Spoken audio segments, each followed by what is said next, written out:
UCLA fans have been spoiled by the majestic scenery of the Rose Bowl.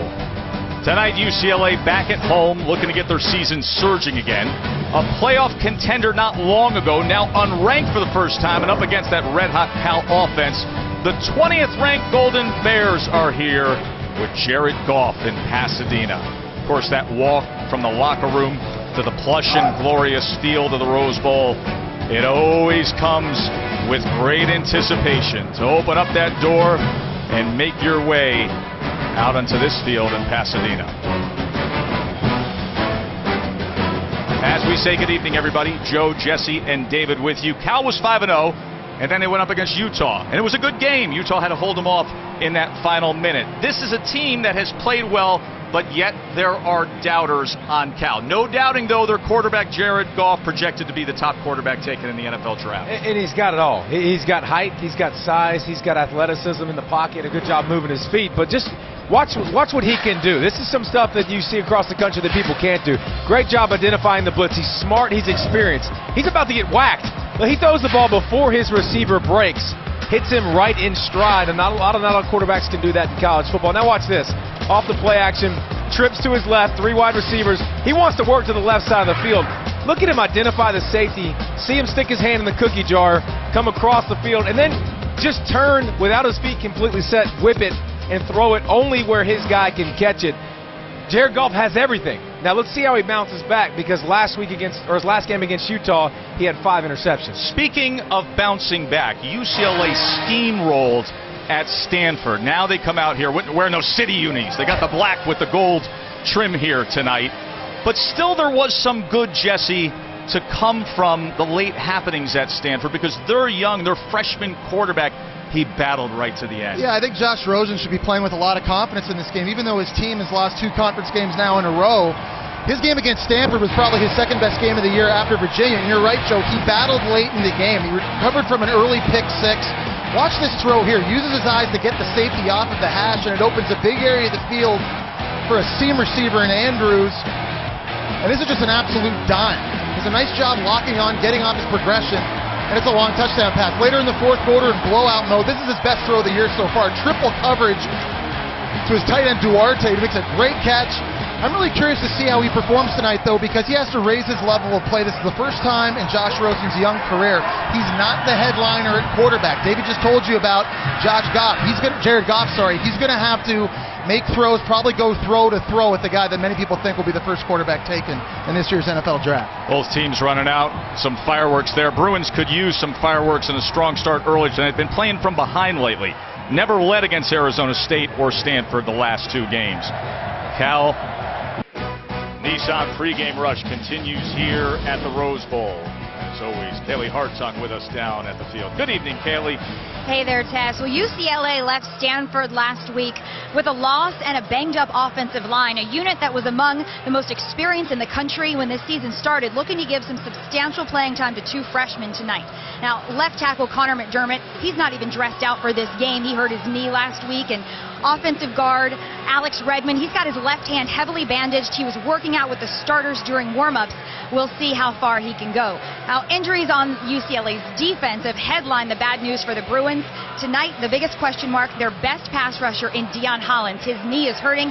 Iffy was the word he used to tell me what his status is for tonight. So we'll just have to wait and see. Tess? Injuries a constant theme lately for UCLA, as this has been the Nissan pregame rush. Cal won the toss, and they will receive. Sonny Dykes, his 3rd year, and his great turnaround he has made up in the Bay Area. It's Muhammad and Watson back deep for the Fairbairn kick.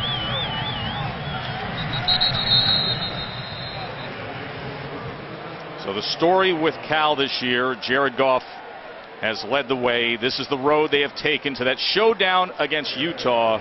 They had 6 turnovers, still had a chance in the final minute of that game. Yeah, and Jared Goff tonight has to rebound, as David mentioned in the open, that 5 interception performance, what he called the worst game of his life. And he's doing it against a defense that has a lot of injuries, that's very fragile right now. They haven't really been able to stop anybody these last 2 weeks.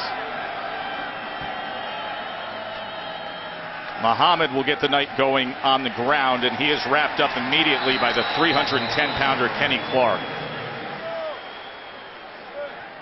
So Jared Goff has now started all 31 games of his career and owns 24 school passing records. He's 6'4", 215 now. He came in, he looked like he was about $150. Put on some good weight, but really, he shows you everything, man. He's got a big arm. He anticipates. He's got good poise in the pocket. He'll show you it all. First pass of the night is incomplete. It was thrown to the inside of Steven Anderson. The Anderson here now in an obvious passing situation. We talked about the injuries for UCLA, but Cal's starting left tackle Brian Farley is not in this game playing with an ankle injury. So that sets up number 75, Aaron Cochran, only a sophomore. He's a monster at 6'8", 340 pounds. How can he hold up in these passing type situations to the blind side of Jared Goff? 3rd down and 8.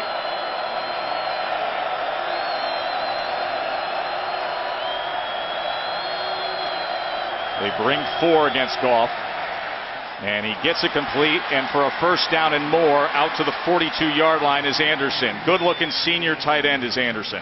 Yeah, and Cal's not the only one that does this in college football. You know what helps your left tackle out that's new? When you have splits like this.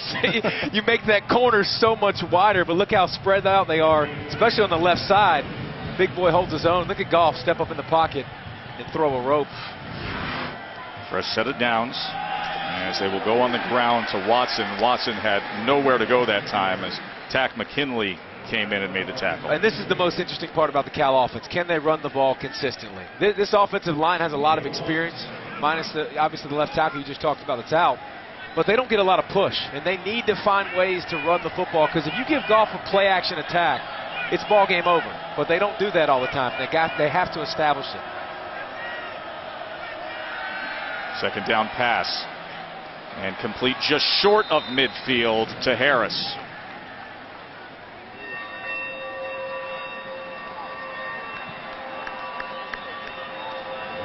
Talk about following up on the running game. What you just talked about, they're without their starting running back right now, and Daniel Lasco hurt his hip earlier in the year against San Diego State.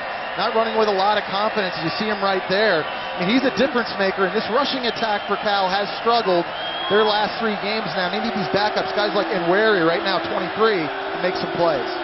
See if they go to him here on 3rd and 1. Quick pass and a 1st down, that time to Hudson.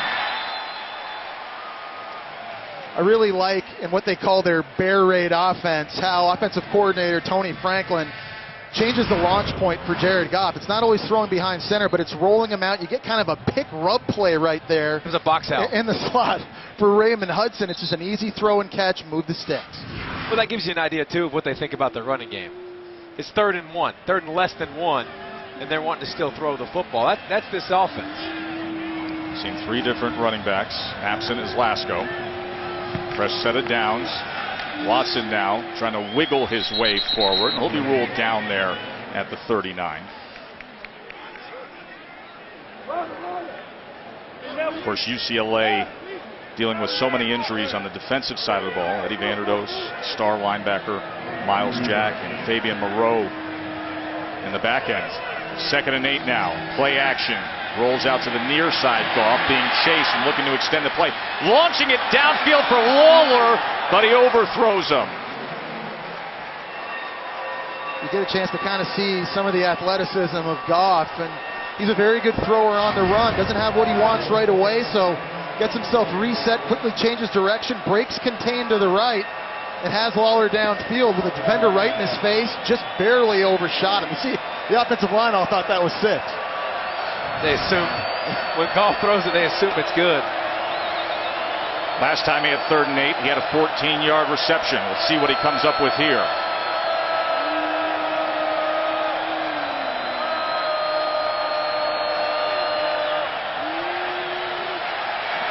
Got away from the pressure and was able to get it complete for a 1st down at the 30-yard line to Bryce Treggs. And this is silly, man. I mean, you talk about poise in the pocket. We talked about his poise. Watch him right here. He's calm. He's calm. Look, he looks left, looks back right. Look at him step to the left, but understand where that defensive player is on him, and he couldn't get him. And then throw a strike to his receiver. That's why he's special. Here's Muhammad now as he finds a seam, and it's another Cal first down at the 15-yard line. A 15-yard run by Muhammad. So this defensive front has to be more physical, and we've chronicled the key injuries they've had at every level. They've given up 300 yards or more rushing in 2 of their last 3 games, but this offensive line is not Stanford. They've got to be better at the point of attack. Muhammad that time is stacked up right at the line of scrimmage. That was a good effort from Jayon Brown and Orgioki.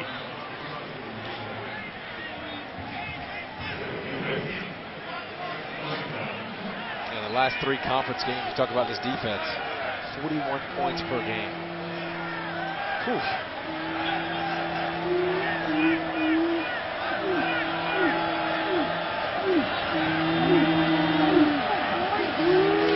Goff swings it behind and Worry, makes the first man miss, and then is forced out for a minimal gain there as Goforth came up defensively. It'll be 3rd down. David, you just mentioned, how many points this defense has given up here in recent weeks. Since Miles Jack has been out of the lineup, it'd be a huge win for them to get a stop right here on 3rd down, force a field goal attempt. They've given up a couple first downs just to kind of stop the bleeding, give themselves some momentum, a little bit of confidence, something they've lacked here in the last 3 games. Cal is 3 for 3 on 3rd downs on this opening drive. Now a 3rd and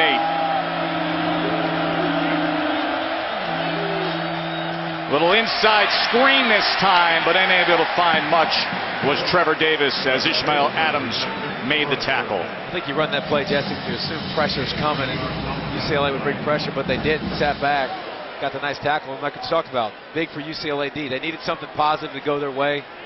We did their Stanford game last week. It was not pretty. Stanford did everything they wanted to do, so big hole. Matt Anderson is 5 of 6 inside 40 this year. It's a 26-yard attempt. And he puts it through. Long drive, capped by 3 on the board. As number 20 strikes first here at the Rose Bowl.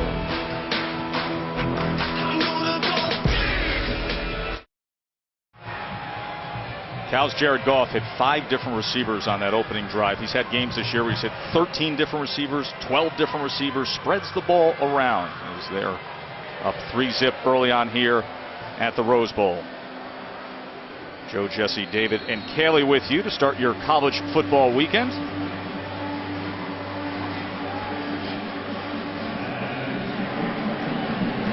Matt Anderson just made that 26-yarder to kick away to Devin Fuller.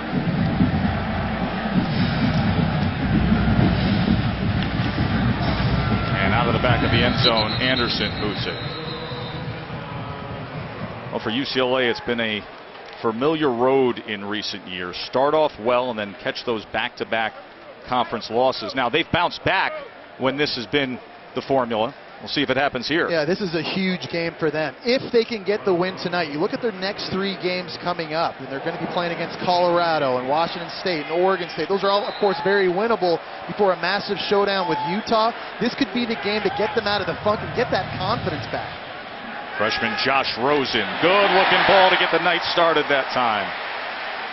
And as Jordan Payton, who's really the matchup that Cal defensive coordinator talked about already with his first catch. Josh Rosen, last week, you know how he started the pick 6 against Stanford, but he stayed the course, was still slinging it late. And here is Paul Perkins just gashing that defensive front.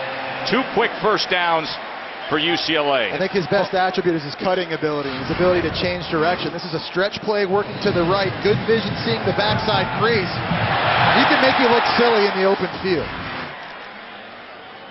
And here is Perkins again. And he reminds 3 plays, 3 first downs, 3 12-yard gains. And he reminds you what this offense is built on. This offense is built on 24. We talk about Josh Rosen a lot, but that cat right there can take it and make people miss. Perkins again. This time making the most of it. You're seeing early in this game, guys, the tempo is extremely fast for UCLA. Josh Rosen, Noel Mazzoni, his offensive coordinator, he's getting these guys lined up quickly. See, Cal right now having an issue substituting late. They're going to have to call a timeout. And it was Devontae Wilson who was still trotting off the field.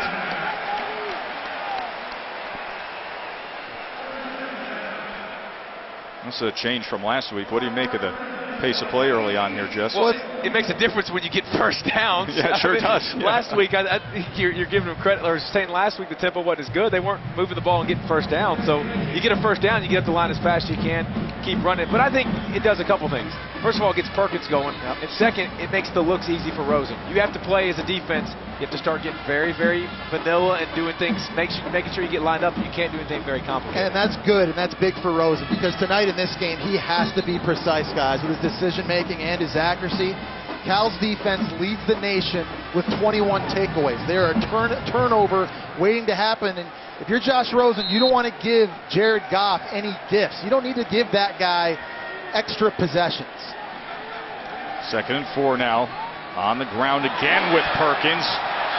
And still getting extra yardage as Cameron Walker was wrestled to the ground trying to fight after that ball, and 11 more yards for Perkins. Yeah, middle linebacker Hardy Nickerson, 47, finds out the hard way. He's right there in the hole. Nope. You got a safety coming up. Griffin Pyatt. Nope. And it's just, he can do this to you. And when this running game is going, this offense is really tough to stop. Rosen now. Out of the backfield comes Perkins. Makes the first miss and is taken down at about the 21-yard line. Right now, we're just going to keep giving Perkins the ball until they stop it. I mean, that's what UCLA is saying. I think every UCLA fan is going, please keep doing that. If you haven't noticed, that guy right there, he's good, real good. And when you don't get down in a hole early like they did against Stanford, they can continue to run the football and be balanced on offense. Play action. They gave a look of wide receiver screen and then came with Darren Andrews. And this is one of those run-pass options that they like to play. The offensive line is blocking run. It's supposed to be a handoff. So the defense, if they attack the running back, Josh Rosen's just going to keep the football and throw it out. It's almost impossible to stop when the quarterback's making the right decision. 3rd and 4 now.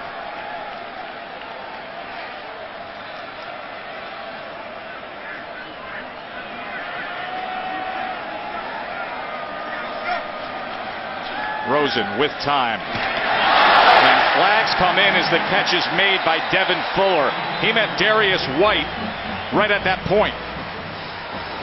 And that was all Devin Fuller, because that was a bad throw by Josh Rosen. Pass interference, number 18 of the offense. 15-yard penalty, and 3rd down will be repeated. Almost as if the pass caused the interference. And it doesn't matter, but watch the replay. Fuller does a great job. We've got to find out where Duarte is. But watch him. There he goes. Yeah. He just decleats the guy. But look at him go to the football. He was coming back to his quarterback, did a great job meeting the football so they didn't get intercepted. Remember an offensive pass interference call last week against Stanford early in the game, set up a pick 6. Penalties. This is the most penalized team in the Pac-12. Penalized or penalized? Penalized, whichever. But anyways, mistakes early for UCLA on 10 offense. times last week, yeah, Jess. getting them in trouble again. So now it's a 3rd and 19. And Perkins to the near side. And he was met. And that was Drew who came in hard that time. You'd have So liked the penalty that one. backs him up, and now a 4th down. That was a cross-body check in hockey right there, man. Drew came flying in there. He's like, oh, I'm going to get you. I'll wrap you up with my legs, whatever I got to wrap you up with. But like you mentioned last week, what was it, 3 of their first 4 drives, they cost themselves big-time plays. Yeah. Penalties cost them first downs, which ended up, it took a touchdown off the board. Yep. They added a pick 6 for Stanford, so more of those penalties from UCLA. 44-yard attempt from Kiami Fairbairn. Exceptional senior kicker, 9 of 10 this year.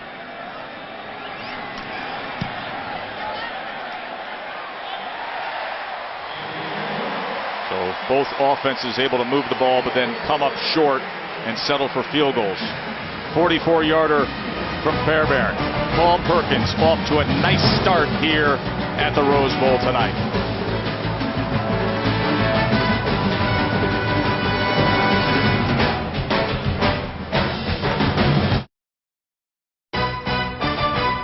ESPN College Football, brought to you by Nissan, premier partner of the Heisman Trophy, and Charles Schwab, own your tomorrow. Now they bring the truck over from Westwood, load up the Rose Bowl locker room. done so with the black unis tonight, UCLA. Last time Cal was here at the Rose Bowl, UCLA won 37-10. Brett Hundley had a career-high 410 yards passing on that night. Tied up field goal apiece here. Goff against Rosen is our quarterback showdown tonight.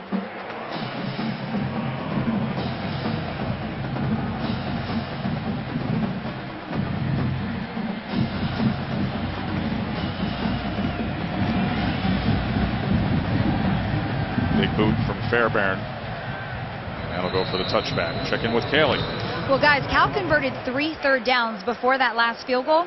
Well, the focus for UCLA defensive backs during their time on the bench, yeah, you guessed it, how to stop Cal on those third downs. You could hear an assistant saying, guys, it's the money down. Go and get the money.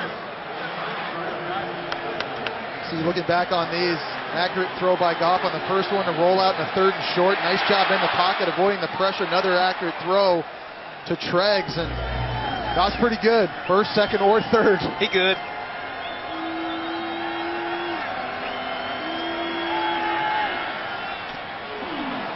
And he gets this completed to Anderson at the 30. It'll be interesting to see how this secondary then of UCLA mixes up the coverage. That's one thing I thought Utah did a good job of a couple of weeks ago, showing Goff a picture pre-snap and changing the picture in snap, trying to get confusion and trying to disrupt his timing.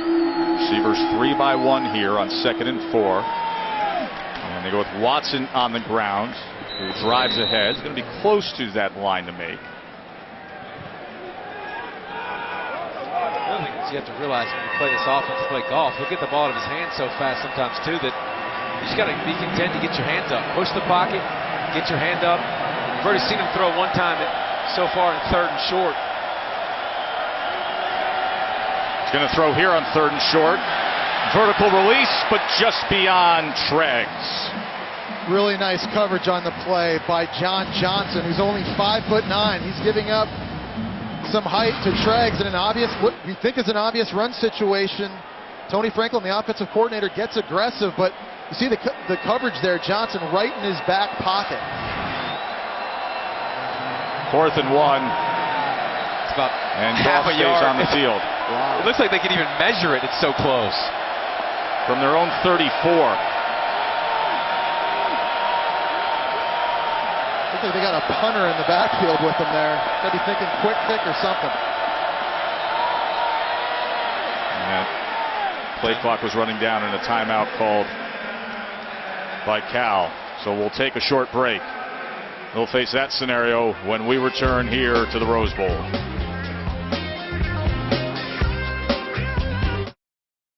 At 8 Eastern, Ohio State been doing well in the red zone. Last 2 games, 11 touchdowns on 12 trips. Got Rubens there, their safety, number 17, lined up right behind center. And then Adolphus, who's going to punt out of this formation. And a fair catch fielded at the 30-yard line. It's an impressive drive on that opening drive for UCLA, and a lot of it was just number 24, Perkins. He averaged 9 yards a carry. Did a great job cutting, good job with his vision. I think that tempo was helping this offense early as well. Yeah, once they got that first down, they got up the line of scrimmage fast, kept giving it to him, and he kept making people miss. That's what's the biggest thing. He's not a small guy by any stretch of the imagination. He's 210 pounds. He's got power. He makes people miss in small spaces. Rosen, looked like that ball may have been deflected by Marcari for a moment, but it does go for a reception. Yeah, it did. Missy 97 right over the ball. Actually got his hands up and hand on this. To the left side right here, going against the left guard right there, but throw able to find its way to the receiver. 2nd down, quickly get it to Duarte, who leaps ahead, keeps his balance, and another 1st down for UCLA. And this is what becomes annoying about this offense as a defensive guy. I know it's great for the offensive guys, but once you get Perkins going in between the tackles, now you can start. You're going to start wanting to commit guys to the box, and then you start spitting on the perimeter really quickly, and it's just another run play, makes it really easy. Quickly getting it that time as well to Duarte. As Josh Rosen continues to play, he's making quicker decisions in snap. This is, again, a run play. It's supposed to be going to the right side, but Rosen sees a matchup in the slot he likes. The defender way off of Duarte, so he just takes the easy completion, takes the profit.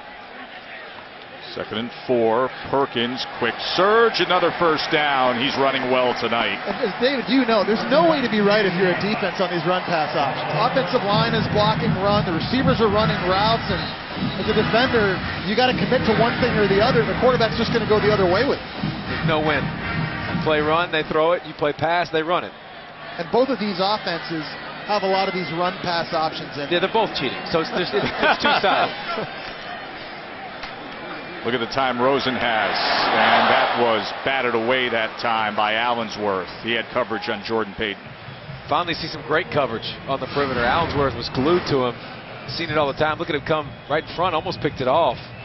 And that's the thing, you got to play man coverage. If they're going to keep spinning on the perimeter quick, and if they're going to keep running the football, you got to be able to play man coverage in the back end. And Cal's a team that they're living by the turnovers right now, so they got to force turnovers to survive. 2nd and 10, downfield again, but this time could not connect with Payton, and Allensworth had coverage again. We've talked about Jared Goff and how good he is. This defense, they lead the nation in turnovers. They keep giving him the ball back over and over. You see right there, forcing interceptions, forcing fumbles, 9 fumbles. I mean, through this part of the season, that's outstanding. A lot of teams go all season without getting 9. They've gotten some big breaks. It kind of covers up their defense and protects them. 3rd and 10 now. They only bring 3.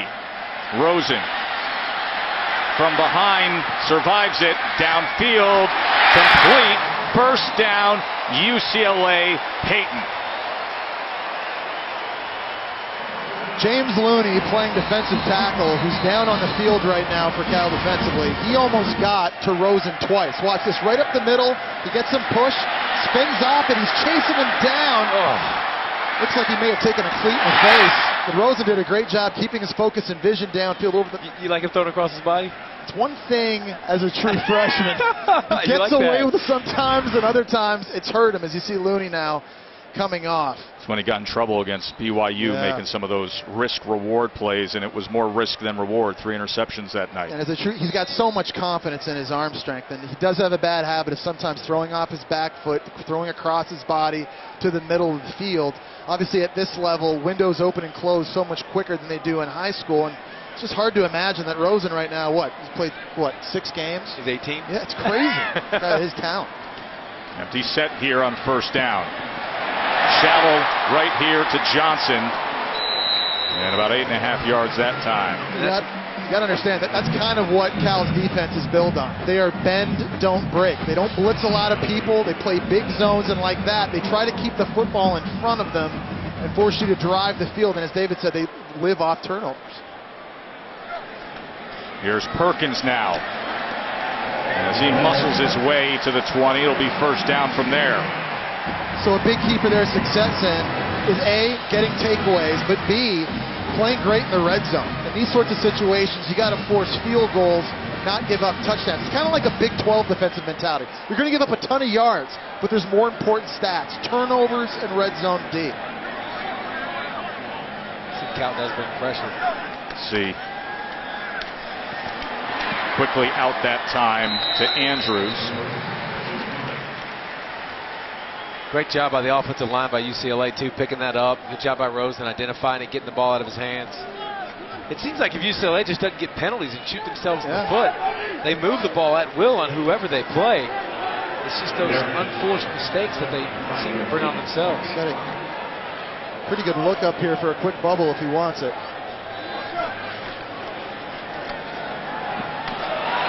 And here's Payton. And it'll be first and goal UCLA. Again, it's these run-pass options they have. It's a called run play, but if Rosen sees a matchup he likes outside, that's where he's going. You see, there's only one defender at the point, and he softens up number 6, Darius White. And that's just too easy for Rosen to find his most physical receiver, Jordan Payton. To the end zone. Nearly intercepted by Allensworth. Payton had to become the defender there. That's a really nice job by Payton. How many times do you see jump balls like that and receivers give up on the play? The mentality you have to have is it's my ball or it's nobody's. He has bad position, even just getting that left hand in there. Yeah, I mean, just being the defender, as you said, Joe. Nice play by Payton, helping avoid the pick. 2nd and goal. Rosen to pass again. Touchdown, UCLA. Kenny Walker, Duarte.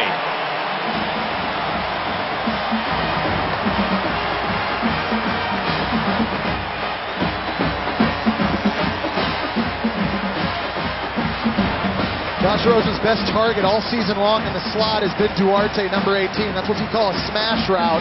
Man-to-man coverage, he runs right by the defender, Demarie Drew. Tell you what, Jordan Payton doing a nice job breaking up the interception, gave them a chance at a touchdown pass.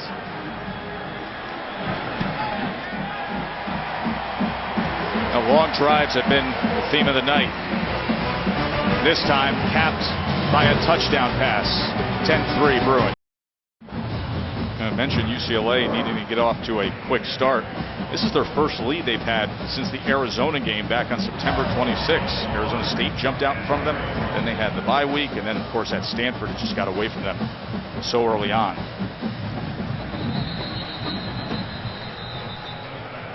Reminder, another big weekend of college football set. Read. Yeah. So, well, is there any other restaurants in there? That's it? Touche. Little Dewey's Barbecue.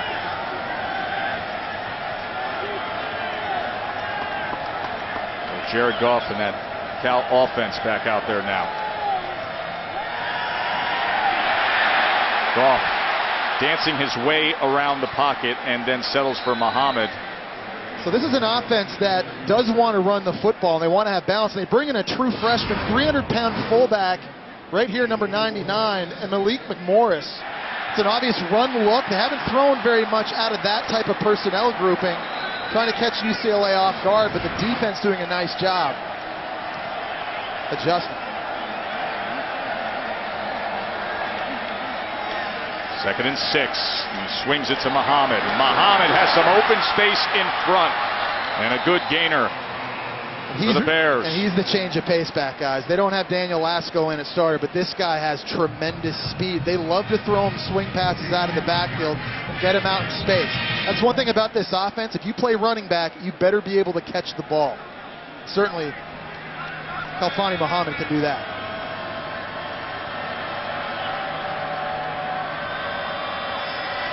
Vic Enweri now on first down. And he makes his way just short of midfield.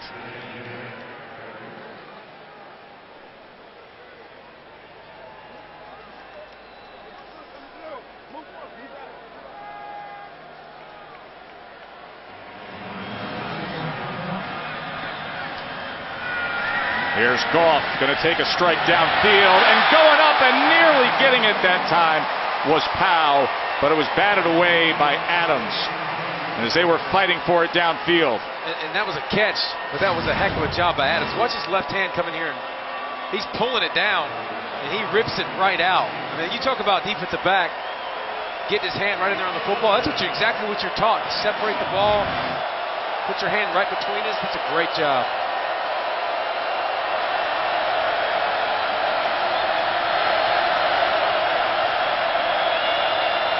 UCLA defense looking for a stop here. 3rd and 4. And they come up big. Aaron Wallace with the sack of Jared Goff.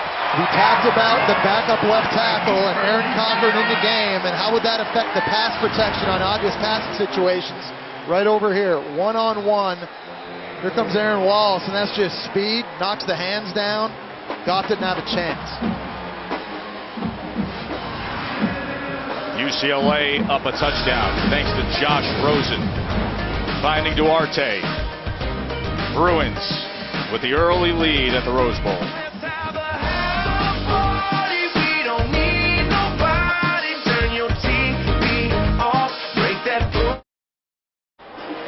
Apparently Cirque du Soleil is in town, boys. Oh, short. Good flip, though. He's got Pavlik's abs, at least. Yeah. He's got Bennett's abs. Yeah. Leininger punting away. And this is secured at around the 10-yard line. Aerial coverage tonight's provided by Goodyear. Whether you're going for it from a few yards out or from miles away, go with a tire with superior performance. Goodyear, more driven. Paul Perkins had 56 yards rushing for UCLA in that first quarter. It's not quite a Christian McCaffrey pace from the other night, but it's a heck of a start. You start to hear, and I know Fournette's way out in front of any Heisman talk, but you start to hear McCaffrey and people respecting what he's doing up at Stanford. And season he's putting together last week was special against UCLA. Can't wait to see Fournette against that Tide defense in a couple weeks. Oh, what a showdown that'll be. Rosen had a defender trying to jump that route in front of Andrews that time. I think it was Stephon McClure, number 21. Just came flying up, and Rosen held on to this for just a split second too long. He's kind of looking, he almost double clutches. Oof, lucky that didn't get intercepted. Well, you see this offense, the decisions are made so quickly. I mean, you stick it in there, it's got to be a run, then you're going to throw it to the flats, or you're going to throw it in that tight window. He hesitated just a little bit too long. This time he's able to connect with Fuller. Third down from just over the 15-yard line. I think they got to get Fuller more involved in this offense, don't you? They need to get somebody else more involved. I mean, you know, whether it's him or whether it's Darren Andrews, who had a huge game against Stanford last week, they need a really good, consistent third option. We all know about Peyton outside, Duarte in the middle. Obviously, they lost Mossy Johnson for the season in an ACL. Somebody else just needs to be that big-time third receiver. Third down throw, Rosen with time and gets it complete. Inside position that time, out to the 25-yard line for Jordan Payton. Great throw, but freshmen, remember, a couple of them got left linemen up front that aren't usually there. Look at the pickup. Great job. Rosen almost flipped out, but did a good job twisting his head back to the right side and making a throw. This Cal defense better do something. Jamabo gets his first carry and flips over. And a good gainer out to the 32, second and 3. And Joe, I think their defense looks a lot better than it is. When you create so many turnovers and steal so many possessions, it makes you look like your defense is playing great. I don't know if this defense is great. Jamabo again, a little extra effort that time. Should give him the first down as Hardy Nickerson was in on the tackle. And David, I don't think UCLA should necessarily respect the run defense either. I mean, they just got done watching Utah and Devontae Booker run for 222 yards, and they're thinking to themselves, you know what? Even though we're not 100% healthy up front on our offensive line, we're going to test the physicality of Cal and see if they can stop us from running the football and make us one-dimensional. So far, so good. Play action. Rosen going to take his time and now tuck and run it. And it was a good decision as he gets positive yardage before safely stepping out. The one guy that does stand out is Kyle Cragen. He's a guy that makes a ton of plays. He had 14 tackles against Utah. Last game out, has 5 sacks in the last 3 games. You can see him flying there on the left side. He's not a great athlete. No, but he gives you everything he's got. He's got a tremendous motor. He actually leads the team in tackles and sacks as a defensive end. Good looking ball that time. Crossing midfield to the 40-yard line is Andrews. And we talked about needing a guy to step up and be in that slot opposite of Thomas Duarte. This guy had 4 catches for 100 yards against Stanford. You just need more balance with respect to playmakers on the perimeter. More guys that can make plays and keep defenses on their heels. That's a good sign early here for this UCLA offense. Jamabo on first down. Hardly anywhere to go that time as Hardy Nickerson made the tackle. Of course, Dad played at Cal, played 16 years in the league, 5-time Pro Bowler with Tampa Bay. Where's Perkins at? He rushed for 4,000 yards in the first quarter. I'd be feeding that man the rock. We hadn't seen him in a little while. Coach Mora, tap that guy on the shoulder. Say, get in there, bud. Jamabo stays in with Rosen here on 2nd and 12.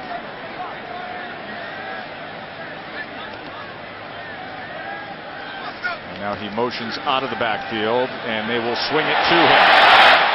And a lot of open space out in front, utilizes a block, and then is tripped up inside the 20-yard line. It's a really nice job at the line of scrimmage by Rosen, taking his time and getting the defense to show its hand. They're going to bring pressure over here. So he's going to audible to a swing route outside by this running back. It's going to be his hot throw. Here comes the pressure off the left side. He sends the running back out in motion. That's just stealing. You see the pressure got there way too late and knew where his answer was. You were wondering where Paul Perkins is, David. He's right back in there, flanking Rosen here on first down. Back shoulder, touchdown, Devin Fuller. Perkins in, little pass pro, kept some time for Rosen, and a touchdown. And the flag is down. We will check on that. Penalty is declined. Touchdown. Touchdown, UCLA. Talk about another UCLA pass catcher stepping up and being the man. Fuller does a great job. Heck of a throw by Rosen. What's the blitz pickup? We talk about Perkins. Get right here on the right side of your screen. Great job picking up the blitz, but how about that throw? No defense At for all. a perfect throw. Well, Allensworth, you had good position out there on the outside. That wasn't good position. Well, He should be in his hip pocket right there. He But was it's 3 yards it's off a of go him. throw, and as a quarterback, you cannot put that up over top of him. He wasn't going to give it deep, so Rosen put it right where he He had just wanted to praise the quarterback and said it was a great throw. Every time. Always is.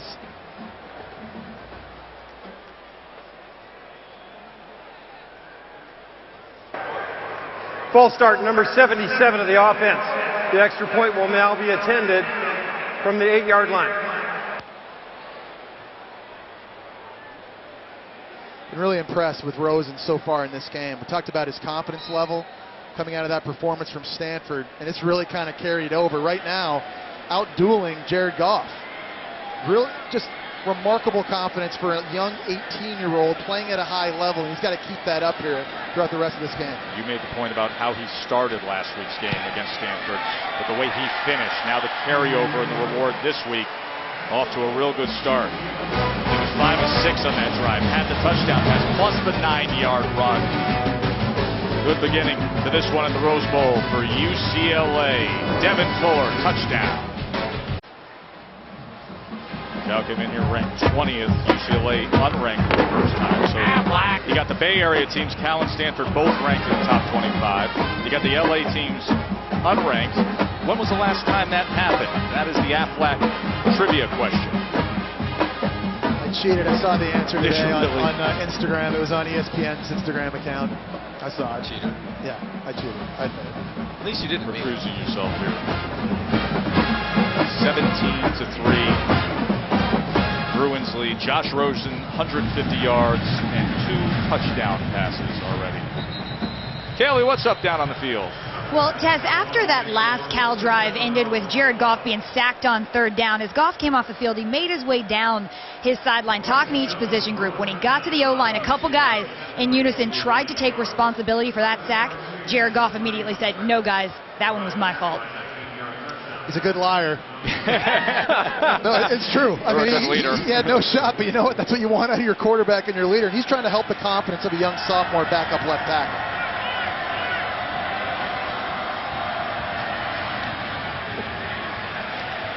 And Lasco into the game now. First we've seen of Daniel Lasco, the senior running back, very talented. Good power, good speed. He's a difference maker. If they can get him back right, obviously he's been dealing with the injury and he hasn't been completely healthy, but this guy is a difference maker. Last 8 games he's rushed for 100 yards in 4 of them. Can make people miss, catches out of the backfield really well. Could be really good for this offense if they can get him healthy and get him going. And a 3 for Lasco. UCLA defensive front pointing at some movement on that Cal line. Right guard. False start, number 73 of the fence. 5-yard penalty. Second down. Well, Jesse already knows the answer to the Aflac trivia question, and it is September of '93, the last time that the LA teams were unranked and Stanford and Cal were ranked. Wow. Stanford is hosting Washington. Utah at USC this weekend. That could be an interesting one. As Goff taken down just a yard beyond the line of scrimmage. This defense right now has to be feeling good about themselves. We talked about them being fragile. They've lost their best player at every level in Vanderdoes, Jack, and Moreau. They gave up a 13-play drive and a field goal to start this game. Since then, though, they've been lights out against the Cal offense that's been record-setting. You see the defensive coordinator there, Tom Bradley. It's been impressive watching this defense in these new black jerseys. Balling out, black shirts. Taking Nebraska. Yeah. 3rd and 11. Quick strike, but it's going to be short there, and they're saying it's incomplete regardless. Well, Jesse, the only thing I'll say about it is they have been dump trucked the last 3 weeks, but it's all been in the run game. The passing game, they've actually been pretty good. Let's see if he caught it. Steven Anderson trying to corral that ball, and you can see it coming loose there. He's got to catch it through the ground. He had it at first, but you can tell he lost it. But they've been good against the pass. I mean, they actually only give up, what is it, I think 53% completion percentage against the pass. They've been pretty solid. It's been the run game. It's been their Achilles heel. And Cal, they haven't been able to run the football at all to get any kind of balance. There's Leininger as Fuller awaits and secures it near the 40. Struggles on 3rd downs recently for Cal. UCLA ball when we return.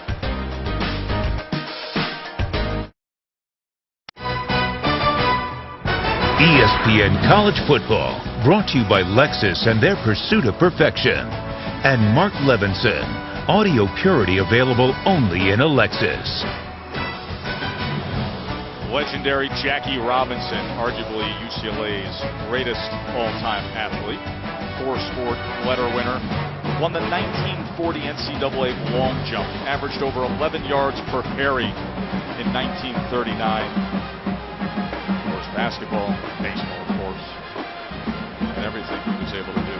And the current big man on campus is the young quarterback, Josh Rosen. Really struggled tonight. Off to a weak start. He's got to get it together. If they're going to do anything, he's got to get it together. 16 for 20, $150. It's a far cry from handing Perkins the ball against BYU 20 times in a row on 1st down. Let him spin it tonight. That's a tackle. Just knocked away as a flag is down, and it was McClure who was able to get up there against that pass. It's going to be a hold against Kyle Cragen. Holding. Number 74 of the offense. 10-yard penalty. 1st down. So you see Benenoch, the right tackle. Remember, he struggled last week against Stanford in pass pro. Also had a couple of key penalties. Cragen just kind of ran right around him. Little tug. Yeah, a little tug and an easy color right in front of the referee. You know, really, with the exception of that pass interference penalty early against Duarte, you know, that's really, I think, is that only the 2nd offensive penalty we've seen from them, I think, so far in this half.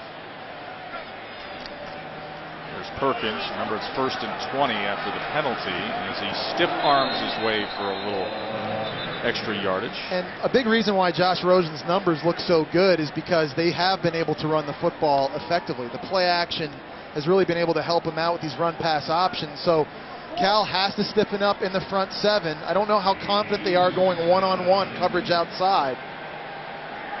Got to do a good job in the box, winning the one-on-one matchups, playing with gap control and tackling, and try and force Josh Rosen into obvious passing situations.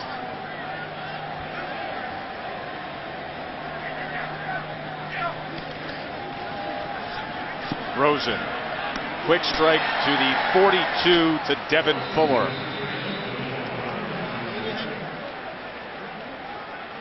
Still trying to dig out of that hole from that 1st down penalty. As McClure is slow to get up. A lot of plays for UCLA so far. Playing at a pretty fast tempo.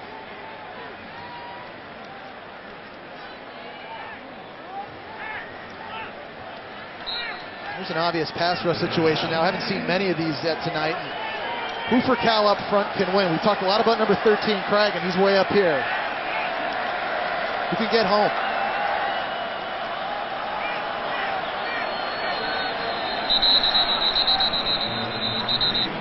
Movement again. False start. Number 4 of the offense. 5-yard penalty. 3rd down. So 15 yards of penalties just on this drive on your offense, and it's the kind of stuff that drives you crazy. They've been doing it consistently all season. This offense, I haven't seen an offense in the country shoot themselves in the foot more than UCLA has. 3rd and 14 now for Rosen. Here's the screen to Perkins. Trying to pick up a block there, and Perkins stretching out to midfield.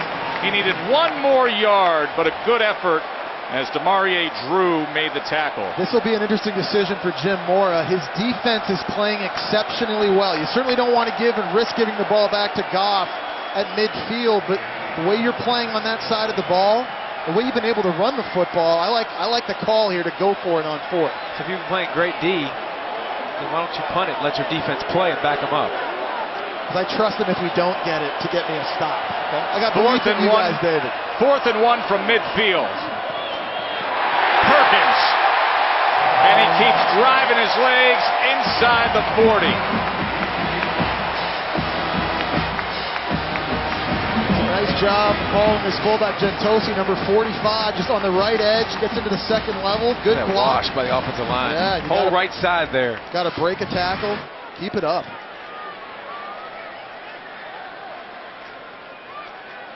Receiver screen, Andrews. How he found that crease just getting around the block. Good work that time, says Jim Mora. Gives him a little something. This offense is so much more difficult to stop. All cylinders are firing right now. You're running the ball. You've got Peyton going. You've got Duarte going. Now you've seen Fuller and Andrews making plays on the perimeter as well. Cal's defense has their hands full. Play action. First down to the end zone. Nearly intercepted that time by Allensworth as he was looking for Walker. He's had a couple chances to get a pick. Had one in the end zone earlier, but they lead the nation in takeaways, and these are the kind of takeaways they have to get. Again, we talked about this defense. They're living by the takeaways. Right now, they got to make those plays. They're not good enough to stop you consistently. They got to create those turnovers. He had it right in his hands. Lay handoff and met right away in the backfield, first by Macari and then finished off by Wilson. Setting up 3rd and long again. Need a pass rush. And again, Cal, we got a player down right now for Cal. Devontae Wilson, number 95. I was just going to say, they need a pass rush. He's a guy that started games for them this year defensively. Guy that's made plays in the backfield. Well, as we deal with Devontae Wilson, we'll take a short break.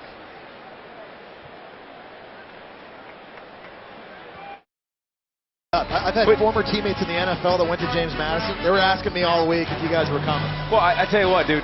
This is why we do those shows. North Dakota State, it was just so much fun. The fans appreciate it so much. Here's Rosen on 3rd and 9. Great throw, great catch. Thomas Duarte. And you could have driven a bus to Virginia with the amount of time he had in the pocket right there. He could have baked a pie. I mean, dude, nothing. Offensive line doing a great job. Receivers have blocked great on the perimeter. UCLA blocking their butts off up front. 1st and goal. Perkins. As he makes his way inside the 6-yard line. James Moody and Walker with the tackle. This isn't good. He's grabbing his knee there. Yeah, that's not good if you're UCLA. You got last year's Pac-12 rush champion getting slow on his way up. And you know, injuries, it's interesting here. The injuries to the defense this year actually have hurt UCLA's offense, especially in these situations. Remember when they had Miles Jack and they had Vanderdoes and they were using Kenny Clark in the short yardage goal line situations? Anytime a head coach walks out onto the field, as Jim Moore is doing right now, that's a bad sign. They had to scrap their goal line package. Oh, because they lost all those guys, and this is a scary hit here. Well, you have Cameron Walker coming in at full speed right against that leg while the others were already starting to make the tackle. Well, it looked like his leg was extended too all the way, and it kind of hyper-extended back. Man, is there a team that's been dealt more blows on the injuries field than UCLA this year? And Nate Stark's at running back as well. It's not just dudes. I mean, it's dudes. Yes. Like, it's studs. It's best players over and over, and this would be another one if he's not okay. Hopefully he's fine. We've had this discussion before, too. Nationally, in a year of stellar running backs, and last year with what he did, this may be one of the most underrated players in all of college football, Paul Perkins. Yeah. So many guys that get so much attention, but you look at his productivity and what he's meant to this offense. He's been a special player for them. As you said, last year led the Pac-12 in rushing. He's walking on the second highest rushing yardage total in school history. So here's the deal now for UCLA, and we'll check and wait and see what this injury is. But if you can't keep going, because you mentioned Nate Starks out with that head injury, Soso Jamambo and Boluolu run for me. You've got two true freshmen now.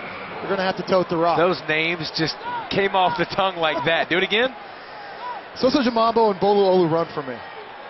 What a great name. Olu, run from me. That's right. I'm going to run from you. He's going to have to run from them. Yes, he is. Very, very soon. And there is Boluolu run from me.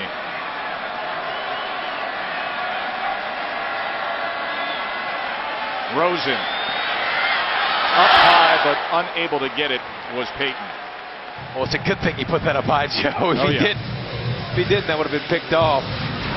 Great job of little play action. Rosen moving to his left. And look at that. That's perfect, man. I know it's incomplete, but you know what you're supposed to do with the football right there in the red zone? You put it up where your receiver can get it or nobody else can. Let your big targets try to go up and make a play for you. Here's an area in the field in the red zone. The slot, Duarte, has been big for them. And he's looking for Duarte, but it'll be 4th down. That's a good stop for Cal. They just had to stop the bleeding. And UCLA's been up and down the field on these long drives, running the football. They converted a big 4th down at midfield. Playing a lot of snaps. You got to find small victories if you're Cal defensively right now to get that confidence going again. Amy Fairbairn has made 9 in a row.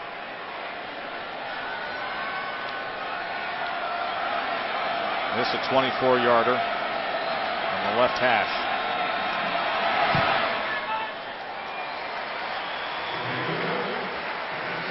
So Perkins comes out, and they settle for 3. As Josh Rosen was looking for his 3rd. Peyton couldn't go get it. Trainers working on that left knee of Paul Perkins, the outstanding running back for UCLA. 20-3, 20 unanswered by UCLA after Cal came down on an opening drive and connected on the field goal.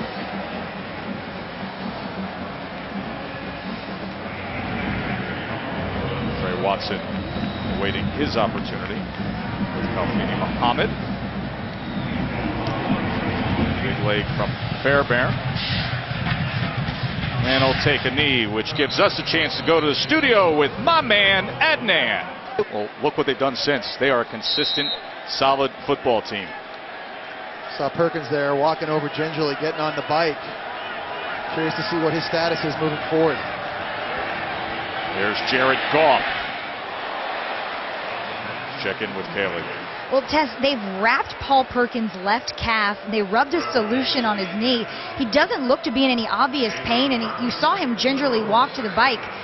We don't have a status update yet, but as his entire running back group surrounded him, the coaches looked at him to say, guys, get back to work. He's okay. That's a great sign, though. Him moving it around, Sure obviously. Is.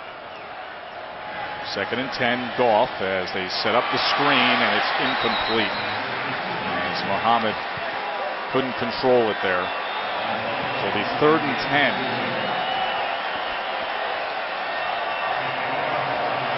We saw earlier in a situation like this, the backup left tackle, Aaron Cochran, give up a sack. How do they decide to help him? Is there running back chip support? Remember that opening drive when they were converting 3rd downs? Since then, the big struggle. Here's 3rd and 10, Jared Goff.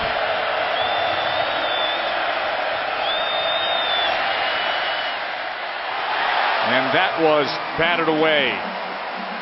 Savaiinaina, middle linebacker, doing a nice job getting back in coverage, knocking that one down.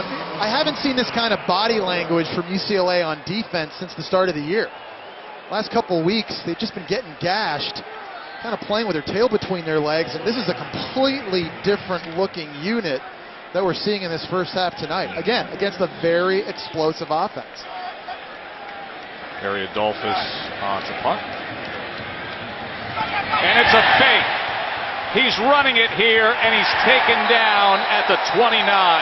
That was Jayon Brown, and that had no chance at all. That had a chance, actually. I tell you what, Brown made a heck of a play. He had Brown blocked. starting in on him. Well, listen. First of all, it's a punter running with the football. So, but watch the blockers out in front. You had a guy for a guy. Watch 12 come from way back deep. Look at it. You had a guy there to block, but it's a punter. He doesn't know how to cut and read blocks. That was a heck of an individual play by Brown to get through the blocker and tackle the punter. So now a sudden change situation. Does UCLA decide to take a shot? Are you going to make Cal and their head coach Sonny Dykes pay for trying to fake a punt on you and disrespect you deep in their own end?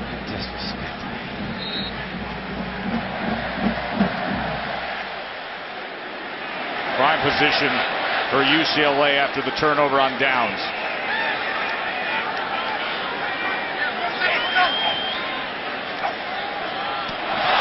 And that was almost intercepted by Allensworth. He's had a few opportunities in this first half.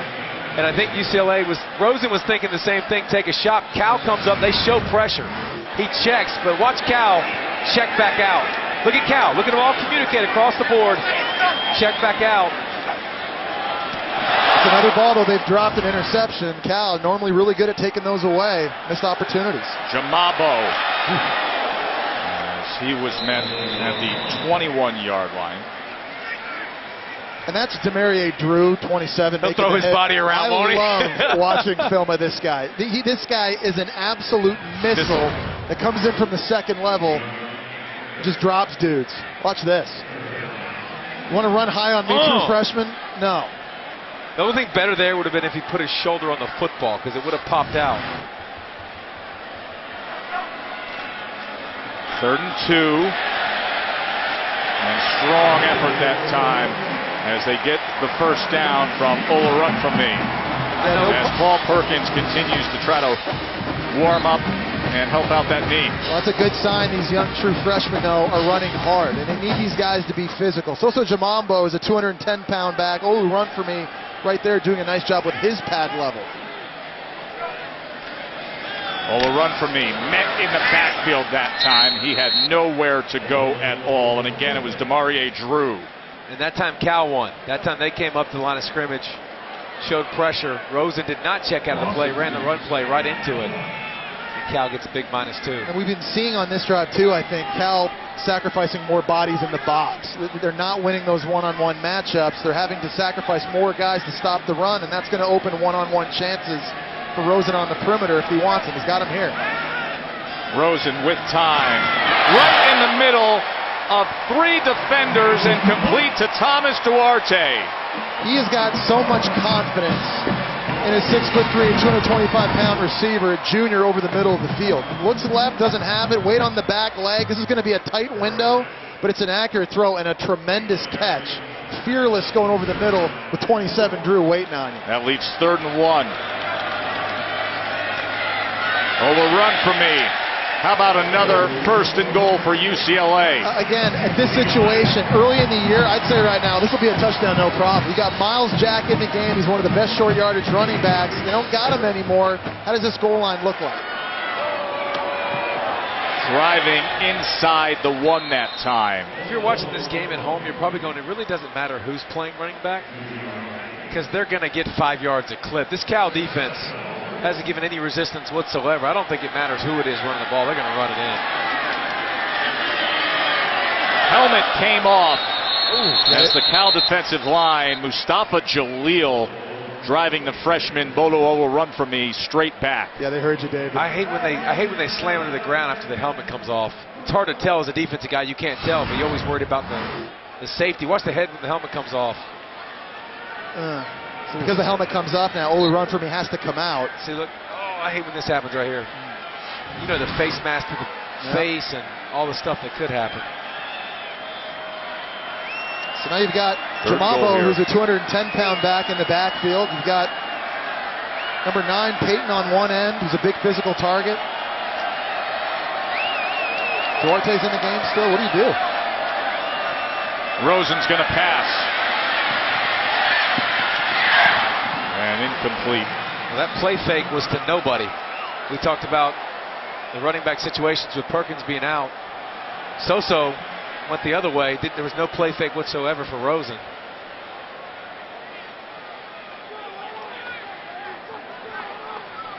Does Coach have war paint on too? Is that a must? The eye black. Rosen has it on, so the coach has to have it on to him that he comes off and talks to every time. It's new unis. It's kind of the whole, it's a new look UCLA. Just getting weird. Yeah, just getting weird. Thursday night. Just like us every week.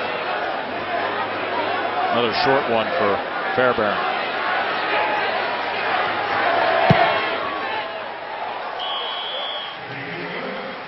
And he drives his third of the night through. Up by 20. Well, we've seen this script written before in terms of struggling UCLA with back-to-back conference losses and then bouncing back and getting hot.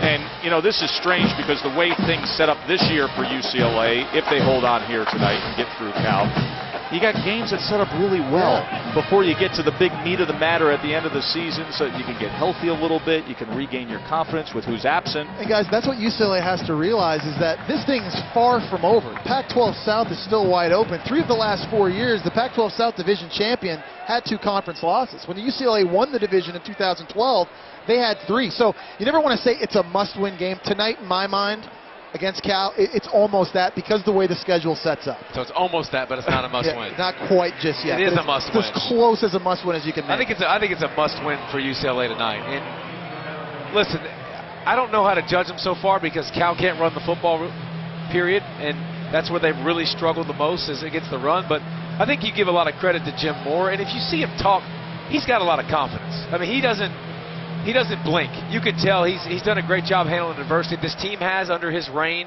have been great against ranked opponents in big games, and you just got to hope you get it turned around and some more people. You don't lose any more bodies because you keeps going down with injuries. 2:49 left in this half. What's up, Adnan? What is up, Joe? Back to you. Two teams looking to bounce back in the SEC. Intriguing game with the Aggies and the Rebs. Here's Goff now.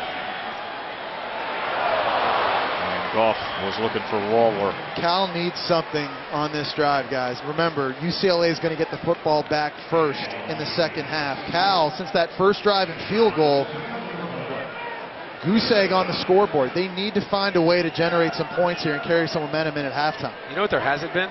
There's been 0 separation from their receivers. Every throw is in tight windows and tight coverage. Somebody has to start making some plays out wide for them. Here's Goff on second down. Inside tunnel screen that never really got started as Lawler was met by Goforth. And it's a good thing he slipped because Goforth was coming forth and it was not going to be good for Lawyer. Watch him. Watch Goforth coming here, flying in there.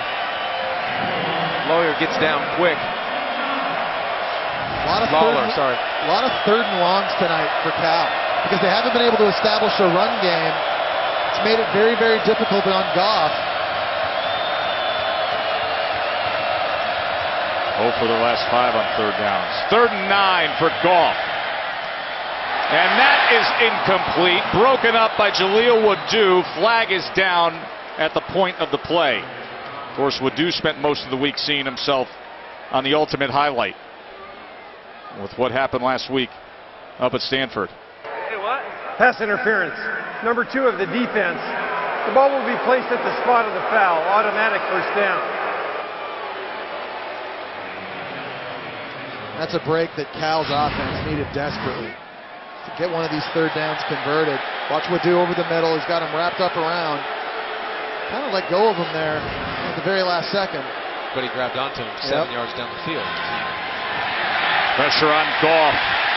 Able to get rid of it and just throw it away beyond Schreggs. Just Goff has never had a really clean pocket to throw from. And to be honest, it's been a lot like that all year. I mean, this offensive line hasn't been always great in pass pro. Goff's had to be able to move around inside, but can barely get his feet set right now. UCLA, against a one-dimensional offense, just pinning their ears back. You see, only 1 completion in his last 8 throws. And that wasn't a blitz, by the way. This is complete here to Hansen, and Hansen, good yards after that catch, as it'll be a first down for Cal. And Hansen finally got some separation, Joe. I mean, he finally got some space away from the DBs. It's interesting, they run so much play action, Cal does. But when you don't respect the run whatsoever, and right now UCLA doesn't because they're kicking their tails up front in the trenches, All that play action stuff, all that sticking in the belly goes out the window. They're just playing pass the whole time.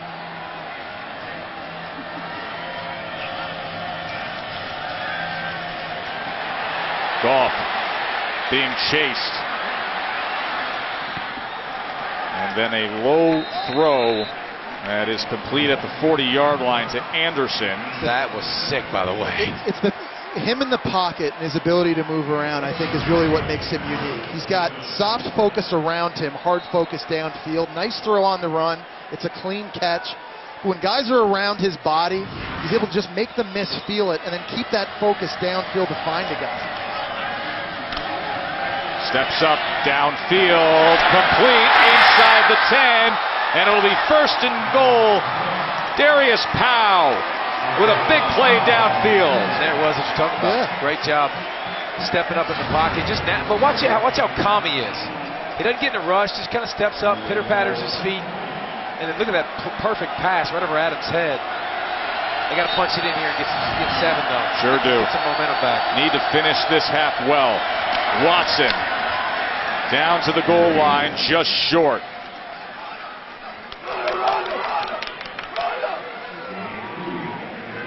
Clock counting down towards a minute to go here. Trailing by 20. Looking for momentum going into the half. And a break back onto this board. Fade. Effort. Wow. How about it, Kenny Lawler? Big time. You knew he was going to be extremely motivated in this game. He had 2 key drops, Big drops against Utah in their loss. He has crazy body control. His catch radius is phenomenal. He has 3 XL size gloves, big mitts. Look at that. His elbow hit out of bounds there. Yeah, we're going to have to show that. Go back and look at that again and find out. If his elbow hits first, it doesn't matter what his legs do. Great, first of all, great stretch and Ruling on the effort. preceding play, That the left left knee. Yeah. That ruling is under video review. Yeah, and for what we're going to be looking at is the left knee versus the left elbow. So what hits first, right? There. Yeah, it's close, but I think it's the left knee first, but that is really close. And again, And the call on the field. yeah, is that it's a touchdown, so you need indisputable video evidence. And it looks like from these are great angles and great pictures right here. You're looking at living room, dog. Left knee looks like it's down there first, right before that left arm comes down.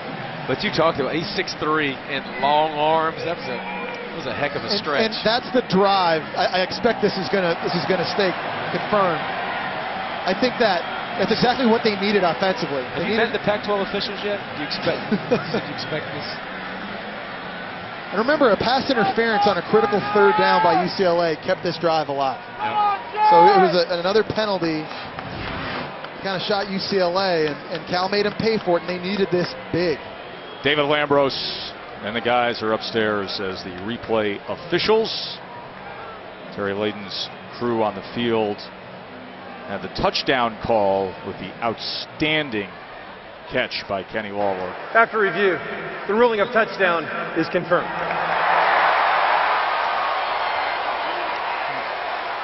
Kenny Lawler leads the Pac-12 in touchdown receptions, his 9th of the year. Just incredible ball skills, such a good red zone target. As Sonny Dykes' offense able to score just before the half here.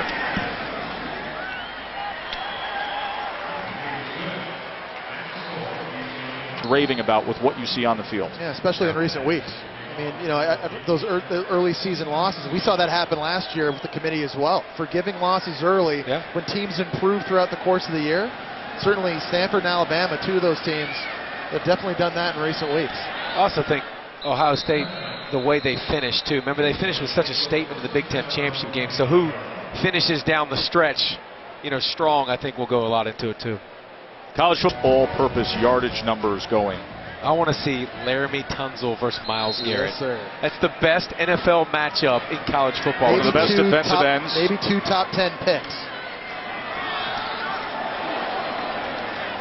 And out past the 30-yard line that time is Jamabo. Laramie Tunsil back in action for Ole Miss. An NCAA investigation had him out, as Paul Perkins has been out of this game after going down with an apparent knee injury. Final half minute here, and it's a good effort that time by Duarte out towards midfield. UCLA with 3 timeouts remaining. Yep, and they're just getting big chunks. That was a nice job by Rosen, just waiting for that window to open in the middle. And the thing I love about him, when he throws over the middle, he keeps the football down. You don't ever really see him miss high out in the field. He puts it in the body of his receiver, protects the throw. With that completion, now all of a sudden your mindset changes for UCLA. If you're Noel Mazzone, the offensive coordinator, you see there on the left, 2 timeouts in your back pocket. You're looking to get one more score here before you get the ball back first in the second half.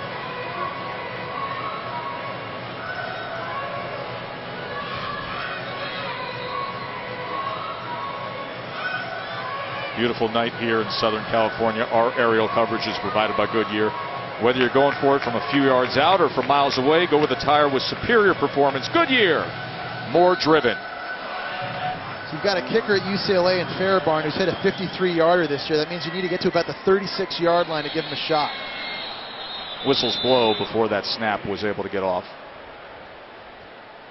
Substitution infraction. 12 players on the defense. 5-yard penalty. Took a timeout. Prior to the infraction, timeout. Cal, their 3rd and final of that. 30 seconds in length.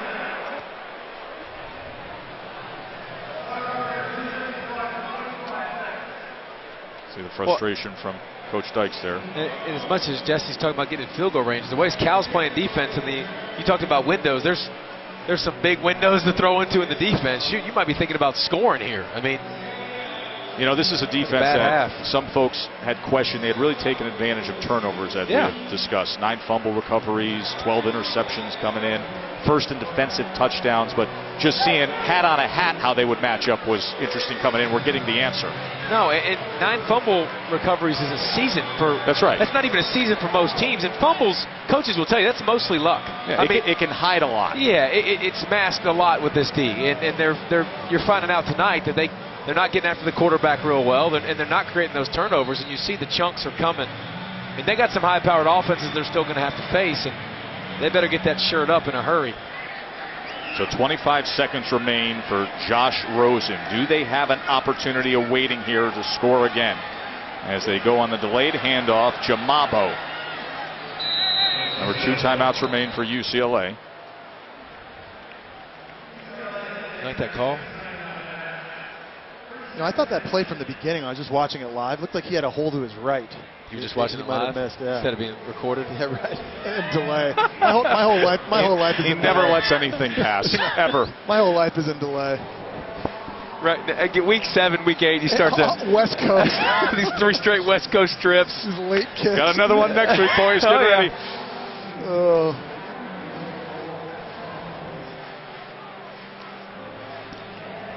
See the offensive production tonight. Dominating first half for the Bruins. Will Fairbairn get an opportunity for another one? Wow. He was kicking them from 58 yards in pregame warm-ups. In this direction he was too. Rosen muscles that ball. Now you're in his range. And Fuller helps that effort there. 1 timeout remaining. See if this was a catch here. It looked like he got his arms underneath the ball, so Fuller able to secure it. Cal's got another defensive guy down. That's Michael Barton. He already went down once. Remember when he was chasing Goff earlier? I think that was Looney, the D tackle. This is a bit different. Oh, 8-9. My bad. Good news is, you know, for Cal is that they've played and rolled in a lot of guys throughout the year. They play backups, they play 3rd-team guys, so a lot of guys have seen snaps. Sonny Dykes right now, he just needs his defense to make a stop. They haven't done that all night. 5 possessions for UCLA, 5 scores, 3 field goals, 2 touchdowns. And they clock the ball there. That leaves 10 seconds. Ball on the 33-yard line.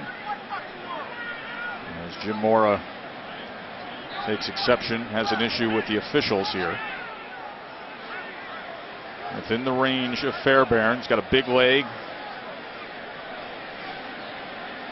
still have that timeout remaining as Rosen drops back to pass. Now lose yardage there as Jamambo was forced out. And only 3 seconds remain. I think Rosen has to know right there, instead of running backwards and the possibility of taking a sack and losing 10 yards, you have to throw that ball away quickly. Not out to the check down where you threw it and he still had a chance to catch it and stay in bounds and lose yardage. Just got to get rid of it quick. He's a freshman. He's still 18 years old, still learning. So now a 55-yard attempt for Fairbairn.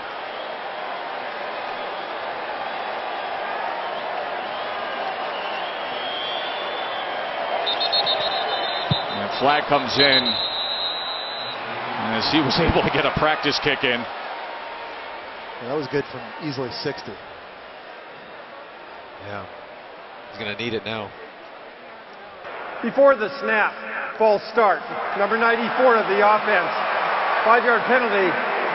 Still 4th down. You want to see if it was? But again, this They'll be able to test that. But Joe, this is still UCLA. This is what they've done. Even tonight, they find ways for these penalties to affect them, and now they're going to run somebody back deep just in case. Just in case, but let me tell you, Fairbairn with his mechanics and the power he generates, if he gets a hold of it, he's got a shot here at 60 yards.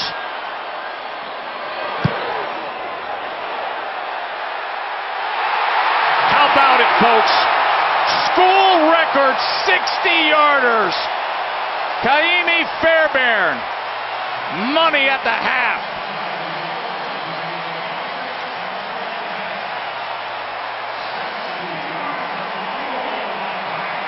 Joe, talk about these mechanics and why he's able to kick it this far. Watch the drive step and how he just gets into it. Good rotation, Jess, and pure from 60. He had a couple more in him too, didn't he, Joe? Sure did. It's a great shot there with the moon, I think that is. Is that a moon? Chris Saylor, one of the good kicking coaches nationally, had held the record at 56 yards, but 60 yards for Fairbairn. 26-10. We're going to hear from Coach Dykes in a moment, but first, the Land Rover halftime report. Cal right now trailing, but check out this play. Jared Goff to Eddie Lawler here, making a fantastic grab. Still some work to do, especially on the defensive side of the ball. Here's our friend Kaylee Hartung talking with Coach Dykes. Well, Coach, what do you take away from your last offensive drive to help you guys find some rhythm there? Yeah, we finally got something going. I mean, we have been our own worst enemy. You know, we've dropped passes, interceptions. I've made bad decisions. Haven't played, California football. We'll play better in the second half. 6 scores for UCLA, but you held them to 4 field goals. What do you need to do to stop them? Well, we just got to get some stops defensively, and like I said, they keep throwing it to us. We got to catch some. Just got to play better. Thanks, Coach. Okay, thanks. Land Rover above and beyond. Who went above and beyond in the first half of your game? Kaimi Fairbairn from 60 yards out. Longest field goal in Bruins history, second longest in the Pac-12. Jim Moore was some kind of fired up. Enjoy the second half. This halftime report is presented by Land Rover, above and beyond.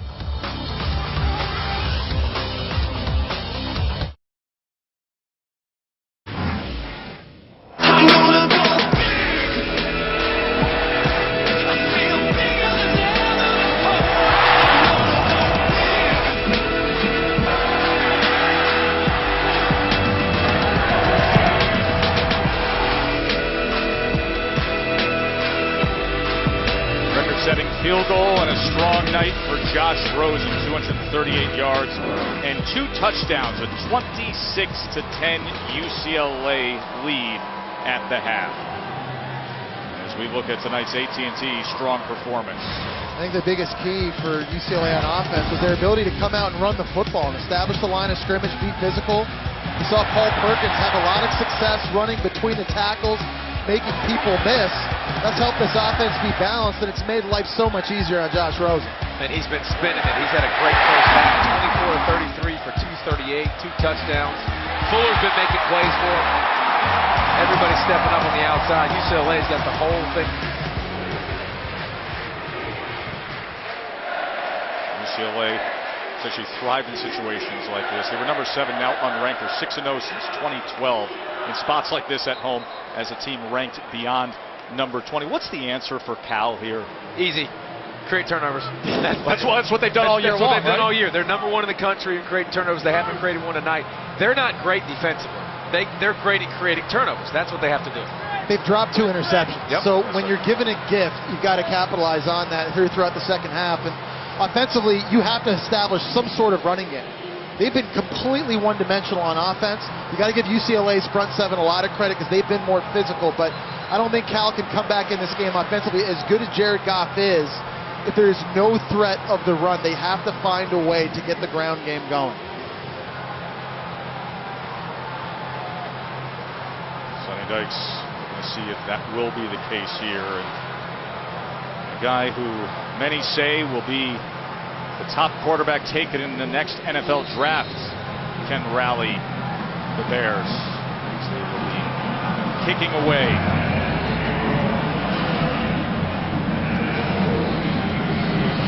Kevin Fuller, return man, the Bruins. From the goal line comes Fuller. And he's met at the 20. Let's go down to the field and check in with Kaylee. Well, Tess, this is who we are. Jim Mora told me the past couple weeks his team has been in a funk, but in that first half he saw the energy and the passion that he knows this team has and that he wants them to have. He said there are no mysteries in this game. You just got to execute, and that's what they did in the first half. You saw running back Paul Perkins execute. Unfortunately, guys, Mora confirmed he is out for the rest of the game. Mora said he doesn't yet know the seriousness of the injury, but it's serious enough to sit him for the rest of the game. Kaylee, as you know, Nate Starks injured last week, so we've been seeing the 2 true freshmen. As Rosen keeps it himself, and boy, oh boy, did DeMario Drew come up and size him up. Yeah, Rosen's going to learn. Again, only a true freshman, that when you get on the perimeter, you got to protect yourself. Drew, one of the biggest hitters on this defense. But I said, you got to learn who the big hitters are. Drew is definitely coming in there, throwing his body around. You see 2-7 slide. Second down, complete. Out to midfield that time, Thomas Duarte. And Drew's a headhunter, but this is the reason he's a liability in coverage. Watch him right here. Comes up, bites on the pump fake. Duarte goes right behind him. So Drew makes a great play and tries to decapitate somebody and then gets burned right behind him. 33-yard reception by Duarte. Wide receiver screen set up that time. Not much running room, but Andrews finds the most of it. This is as good I've seen UCLA on offense all year long, guys. Everything clicking, running inside, outside, short passing game, play action. They ran 57 plays in the first half. I mean, they're gonna gas and wear Cal's defense right out. Jamabo now. And he has a first down for UCLA. They are wasting no time. Look at the extra effort and push there. I think you got to give this offensive line credit in the run game for getting push up front at the point of attack. We knew coming in they weren't 100%. Their left tackle, Connor McDermott, probably their best offensive lineman, not playing tonight because of a knee injury. Their right guard, Redmond, he's banged up with a left hand injury. These guys have been physical getting push. Empty set here on first down for Josh Rosen, the true freshman sensation. Pressure right up the middle as he just burns it out to the side. That was Tony Macari coming in there. Cal's had enough defensively. And one thing they don't do a lot is blitz, but they're not able to get home on Rosen when they just rush 3 or they just rush 4. So just start bringing action. With linebackers over the ball, try to get every gap covered up. There's the free defender right there, Macari, untouched. How was that not intentional grounding? He wasn't outside the tackle box. He's supposed to be. More guys showing pressure again. Second and 10. Pick up the pressure this time, and inside position at the 24-yard line that time. Duarte. It's a great catch by Duarte in traffic. He's got that big body, and again, that trust factor from his quarterback. See him juggling the ball for a moment before securing it there. That was close. Cal right now, there's no safety in the middle of the field defensively. They're selling everybody out at the line of scrimmage. 3rd and 2. Man in motion is Fuller. Inside handoff. Jamabo tripped up but should have enough to move the chains. And even with all those bodies near the line of scrimmage, you can't stop the run. You're in for a long, long night.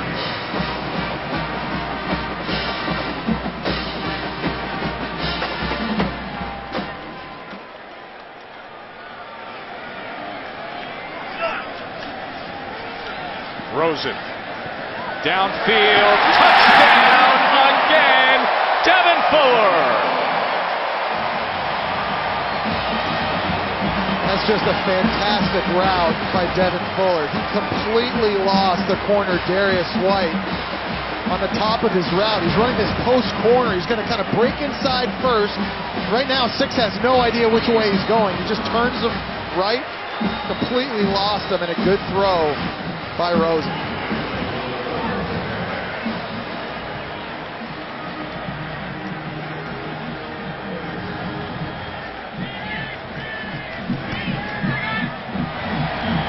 Seven drives, 7 scores for UCLA. You know about the 4 field goals in the record breaker, but now the 3rd touchdown pass of the night for Josh Rosen.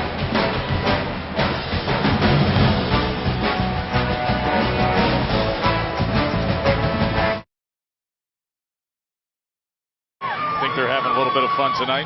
Taco Bell student sections, passionate fans like this we're following all season long. You can go to ESPN.com/Taco Bell to learn how to win a chance to join your school's student section at the College Football Playoff. Joe, Jesse, David, and Kaylee here at the Rose Bowl, where UCLA, who's been playing from behind the past 2 games, out in front 33-10 on top of 20th ranked Cal. Here's Muhammad on the return. Flag is down.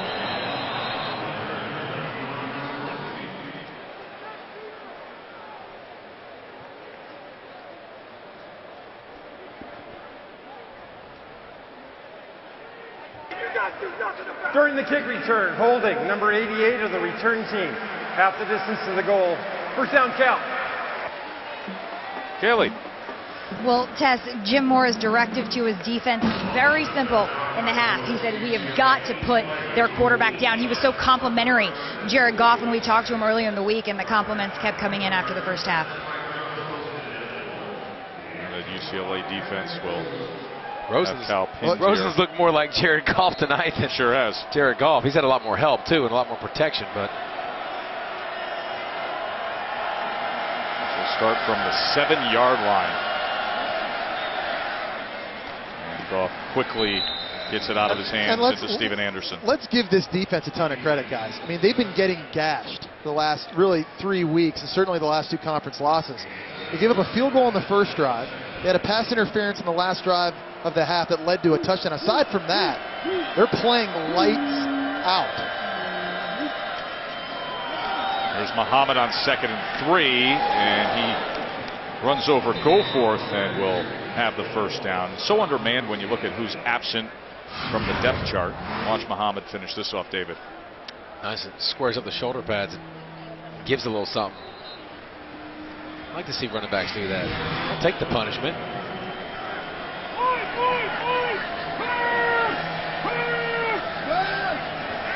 Goff will get it to Muhammad. There was a lot of traffic around Jared Goff that time. This kind of shows you his understanding of this offense and how quickly he finds that check down. He's been so decisive this year. You expect that out of a guy 3rd year in this Bear Raid system. He's really good in the pre-snap, and as coverage kind of develops, he just knows where his answers are. 2nd and 5. Almost picked off, and then almost into the hands of Powell. Wow, I thought Johnson was going to do an Owusu there. Johnson had that pinned for a moment against his shoulder. Look at this, one-handed pinned against his shoulder. He's trying to bring it to his other hand. Oh. Hey, and the receiver did a nice job with his hand fighting, trying to split that up. You see at the very, very end there. And then Powell at the end had a chance. Powell had a chance. He could have housed that. It was almost like the Immaculate Reception. 3rd and 5. And they're allowed tonight in Pasadena.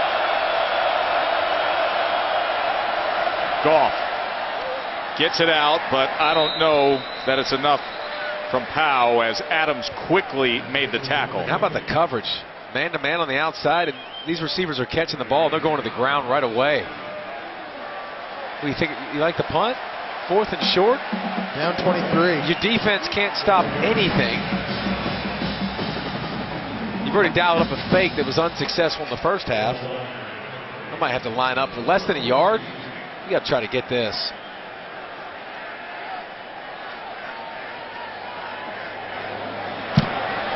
Leininger boots it. A penalty flag is down back at the 30. For Fields it at the 27. You mentioned the Owusu catch. There is Jaleel Wadu, who was Illegal formation. 5 players in the backfield for the kicking team. This 5-yard penalty will be added to the end of the kick. You know, Wadu had to watch himself all week long on that highlight from Stanford last week from Francis Owusu. He's going to unfortunately be watching himself all year long because this is going to get nominated for an ESPY as Play of the Year. That's just unbelievable. Owusu, I have no idea how he caught this. His head's turned. He's just feeling the football. He's able to pin it against Wadu's back and keep control of it. I mean, we were all in the booth. It was unbelievable. Joe Tessa's pipes will always be linked to that, too. You know, Sports Science did a call. great job in trying to explain that because Owusu couldn't see the ball for about the last 5 yards of its flight there, and explaining how exactly he was able to pull that off. So Jamabo, another flag is down back at the 28-yard line. Well, that's a problem, too, is even when Cal's getting there, they can't tackle anybody, so. Holding, number 76 of the offense. 10-yard penalty. First down will be repeated. Take it. That's what you need. So you asked me what Cal needed to get back in it. They need a lot of penalties from the UCLA, and they need to force some turnovers. Well, the good news is UCLA commits a lot of penalties. Yes, they do. Especially on offense. So that part is in your control. But, you know, the turnover part for Sonny Dykes and this defense now, they haven't had a lot of pass rush. And on that last drive, they tried to blitz, and they still couldn't get home. Everything they tried tonight not working. UCLA just hitting on all cylinders, except, of course, when they're committing penalties. Rosen looking to set up the screen and has floated it beyond Jamabo that time as Trevor Kelly did a good job staying with it. It's an interesting call. Cal's been at the line of scrimmage all night. Not really getting much of a pass rush. Not much of a pass rush to slow down. A lot of times you run screens to slow down that pass rush. And 3 guys sitting right there on it.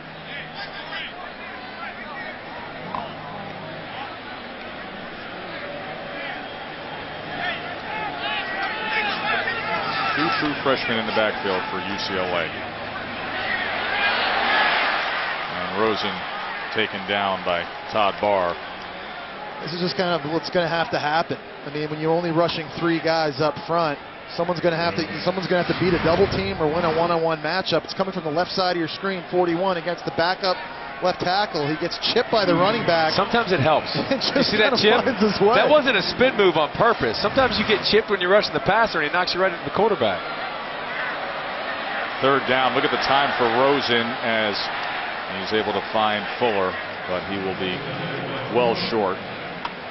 That's one where you'd like to see Fuller stay on his feet. There's been a bunch of UCLA receivers. Well, he's wide open, and he's nowhere near the first down marker, and he easily could have caught that and turned upfield. I think he might have thought he was in more traffic than he was, but you want to see him kind of fight for that. I will say this, Fuller, Andrews.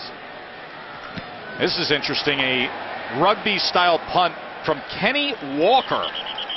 Kenny Walker, the wide receiver, who was a high school punter, getting some time here on special teams. Well, then you might understand a fake punt. If they'd have done that, Cal would have put a receiver in there, but all UCLA. Bridge is provided by Goodyear. Whether you're going for it from a few yards out or from miles away, go with a tire with superior performance. Goodyear, more driven. Spectacular look at the Rose Bowl and that flawless field here in Pasadena. Get a chance to spin the bean down there yesterday. It's like the thing is soft and every blade is painted. It was like Field of Dreams. Truly.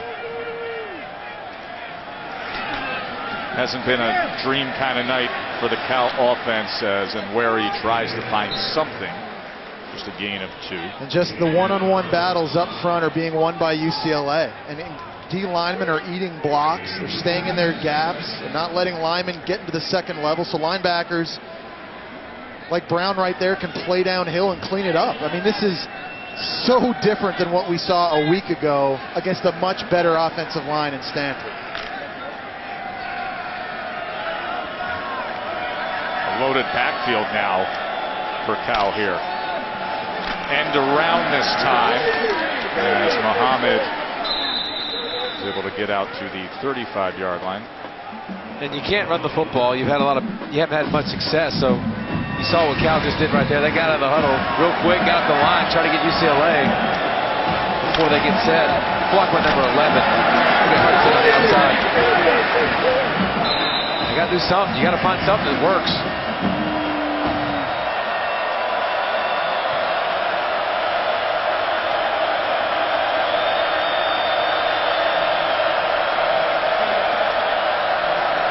Third down and 2. And complete right at the sticks that time. He looked short. Adams, it is short. Adams did another good job of instantly making that tackle off of coverage. No space, man. Every time the receivers catch the ball, they're getting tackled right away. That's one thing Jim Mora likes to do on defense. He likes press man coverage. He likes to challenge receivers, try and disrupt timing. Take away the options of what they can run. Yeah, and force quarterbacks to throw the football into tight windows. It's kind of been his MO when he was in the National Football League. It's a defensive coordinator and a head coach, and certainly it's held true here in college.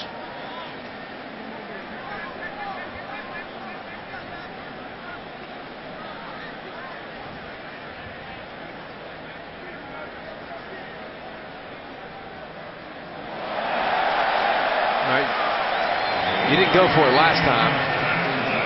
Almost identical spot. You got to go for it this time. It's not debatable, but look at the tackle.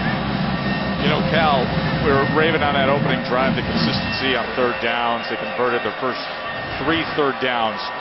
0 for their last 7. You're expecting run right now. You got Malik McMorris, the 5'11", 300-pound true freshman fullback. 5'11", 300 pounds. 3 bills. And apparently, it's like hitting a tree stump. By the way, the number is appropriate. A fantastic discus and shot put. Yeah, he's got some ball skills. They threw it to him once this year. So fourth down and 1. Follow the beef. Vic Nweri is the running back here. Ball on the 37. 4th and 1.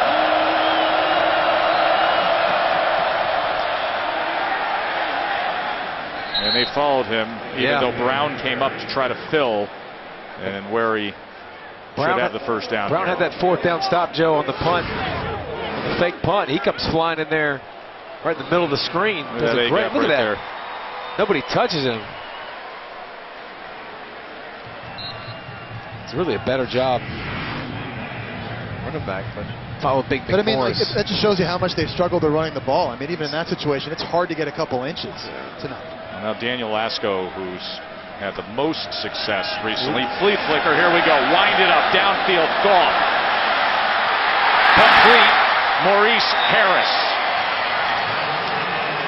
You got to empty the playbook right now if you're Cal. If you're down 23 points, you got to throw them everything. And you're going short yardage packages with a 300-pound fullback, or you're throwing flea flickers. You get all these black jerseys biting up on the run play, and it's a nice job by Goff catching the pitch and getting rid of it quickly like a shortstop. Play action to the end zone. Almost had it on the second effort, did Lawler. Marcus Rios, he was the hero of last year's game between these two teams. Remember, he had that interception with about 51 seconds left. Yeah, that was on the 2-yard line. Here's a one-on-one situation with one of the best receivers in the Pac-12. Nice job in coverage. Well, disappointed. He could have thrown that a little further. 2nd and 10.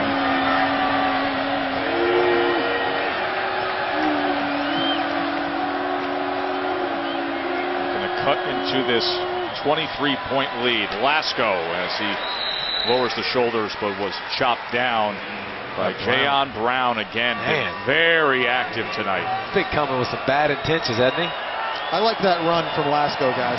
Finishing In terms just of trying to hit somebody. confident, downhill, no hesitation. Haven't seen that from him here recently since that injury. I think that's a good sign if you're Cal offensively. He looks like he's kind of getting revved up. Still got 2 downs. 3rd and 7. Watch out! Ball goes sailing into the air as Goff took a hard hit by Brown. Brown again. And Goff's got to account for that guy. The offensive line can't block everybody. They bring Brown. You'll see who comes down off the left side of your screen, right here on the outside. Everything else going the other way. He's got to get rid of the football. And he had a shot. Yeah. He had a receiver down in a He had corner. to anticipate it a little bit more and just throw it out there. But So yet another 4th down. 4th and 7. It's been a desperate Cal team searching for something here. The nose guard right here, Young, is kind of giving himself some space off the ball to get a bit of a head Pressure start. right up the middle. Goff over the middle. Diving effort, Anderson. 1st and goal, Cal. and watch him move away from that pressure that Jesse was just talking about. As soon as he catches it, he's gone. Look at him. He's moved to his right, and then the great catch. Oof. Yep, tucked it away. Goff saw that pressure you were talking about, Jeff. He was skating to his right quick.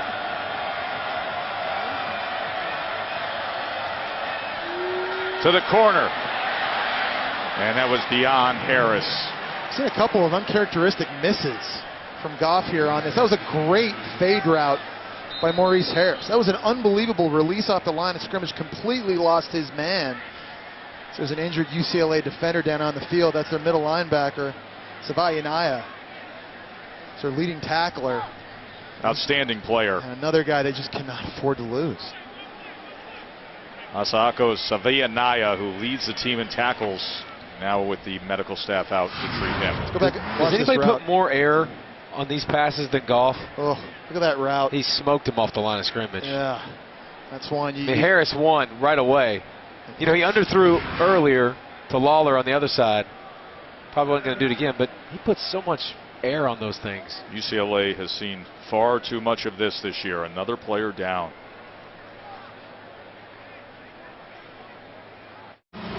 It's been an impressive drive here by Cal offensively, but some uncharacteristic misses from quarterback Jared Goff. An underthrow, and he had Kenny Lawler open on a go route, and here an overthrow on a fade route by Maurice Harris. 2 missed opportunities for touchdowns here at a time that Cal needs it so desperately.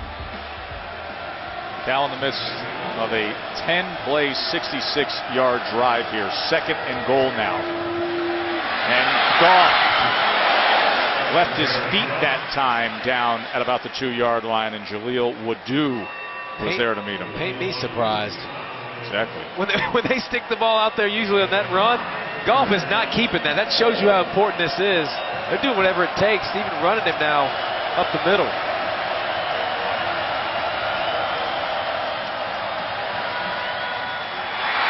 Touchdown.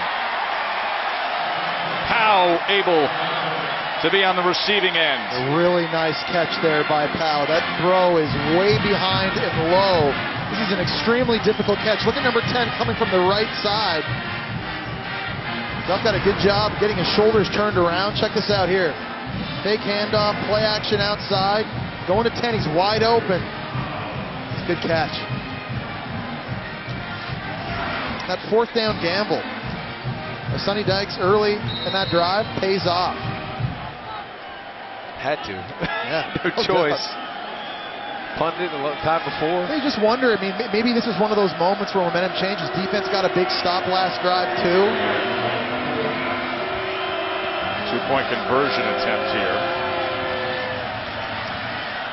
And that was thrown low over the middle as for a moment there looked like he had Powell again. And that was all Goff again. He kind of double clutched, and you see the pressure get to him all the time, but he had an opportunity there. Remember that not only the 4th down and short, the flea flicker, the penalty flag, so it was still a rough drive for him either way. They had to earn it. UCLA still made them earn it. But I think I like the way, if I'm Sonny Dykes, the way that at least your guys are battling, especially on offense there. kind of come up clutch, and it's not easy. You're not really able to run the football, and it's just going to kind of be one of those efforts you're going to need. Goff's going to have to be more accurate here down the stretch. There's no doubt about that. We're always having the discussion as to who would be in college football on that. That's what it is. It's all about we. Selection committee included.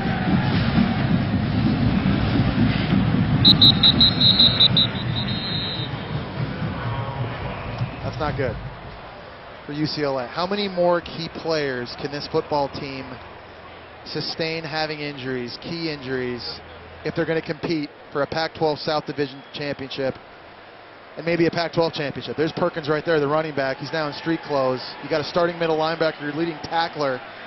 Can't put any weight on that left foot. Jim Mora, man, it's not been an easy ride. No, it hasn't. Peyton here. Well, look at how physical he can be.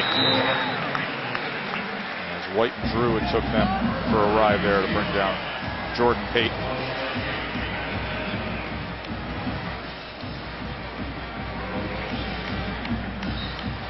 I think the most interesting part of our little committee pick was 5 and 6, Stanford and Alabama. The two teams I like the most right now in college football. As Fuller breaks free. Took a hit right at the end there. Really good part for this offense is we've seen Fuller and Andrews kind of be viable third and fourth targets for Josh Rosen. And they've had more balance in the passing game probably since their week 1 win against Virginia. A lot of different guys catching the ball and making plays.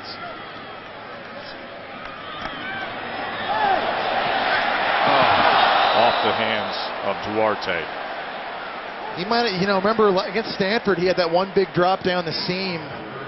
Rosen had 2 touchdowns potentially dropped in that game, and that's one, you just don't normally see. They're kind of faking that bubble screen to the top, and Cal's defense jumps all over it. Been a lot of missed opportunities tonight for Rosen. He's been pretty much spot on. That's one Duarte would like to have back. Delay handoff, Jamabo, and he's met after a gain of just 1.5 yards.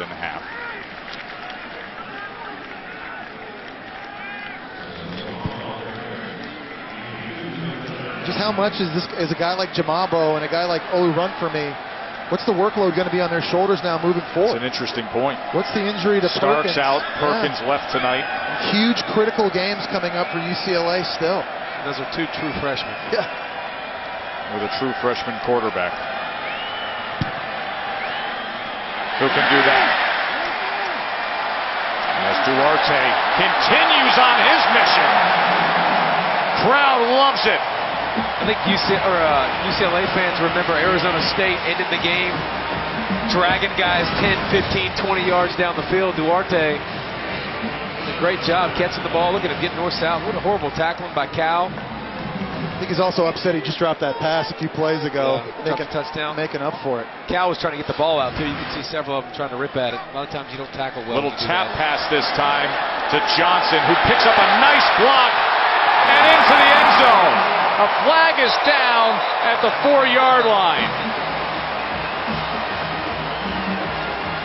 You're going to get holding on Kenny Walker, number 10, right at the end of that play. It was set up beautifully. It really was, wasn't it? Holding, number 10 of the offense.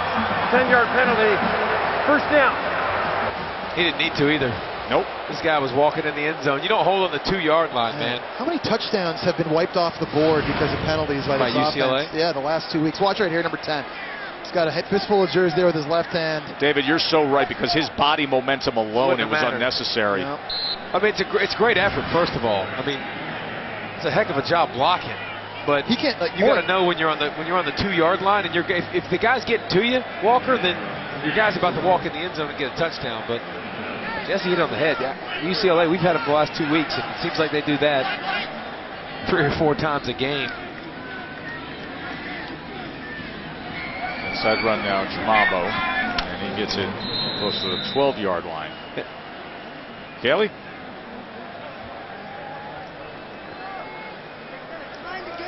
Well, Tess, Devin Fuller, UCLA receiver, on the bench, surrounded by training staff. They've just taken his helmet away. The trainer's been looking into his eyes, feeling around his neck. It's not full concussion protocol, as looks more so like a concern with his neck.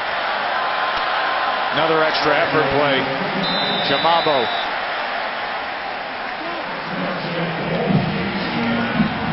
We talked about the big physicality, although he's a true freshman. This guy, number 1, he's a north-south type guy. Sees that hole, there's no hesitation, one-cut run, and just good push.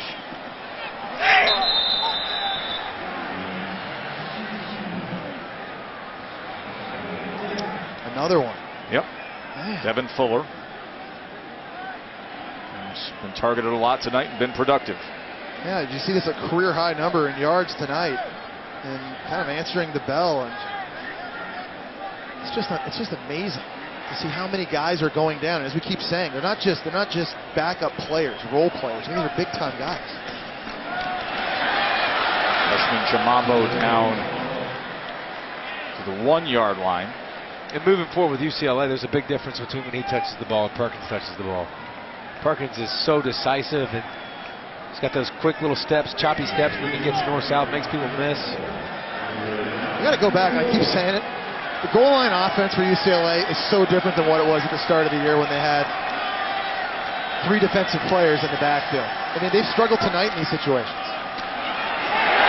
And bringing it home that time, So Jamabo. And it's a nice answer to Cal's touchdown on the last drive. Right when it kind of looked like, Cal's D had gotten a stop. Goff leads them down the field on a touchdown drive, and UCLA just comes right back on the field methodically, up and down the field, throwing it and running it per usual. Great job, movement on the offensive line of scrimmage on the left side, and you see Perkins reacting. He ain't in the game anymore, but he likes it. Well, Perkins left earlier tonight.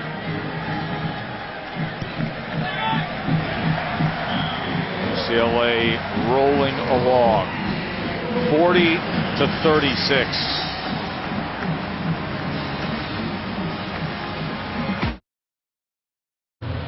I think the running back room is a little happy over there on the bench. Huh? They're not 100% healthy, but happy nonetheless. Impressed with these young true freshmen.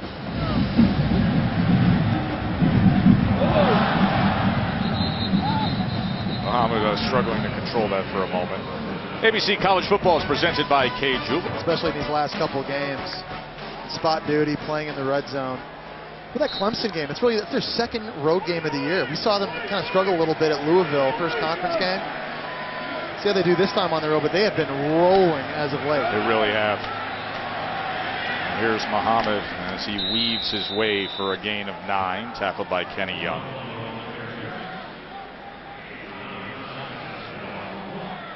Kenny Young's a guy that, him, Jayon Brown, I mean, they're so depleted at linebacker now. First it was Jack Savaitinaya leaves this game. They cannot afford any more injuries, especially at the linebacker position. Goff is coming back for it was Lawler. Lawler just hasn't had the kind of night that they would need from him. Had a heck of a touchdown grab earlier. It was a good touchdown grab, but well, he should have had another one on the last drive that was underthrown by his quarterback. 3 receptions for 8 yards. Yeah.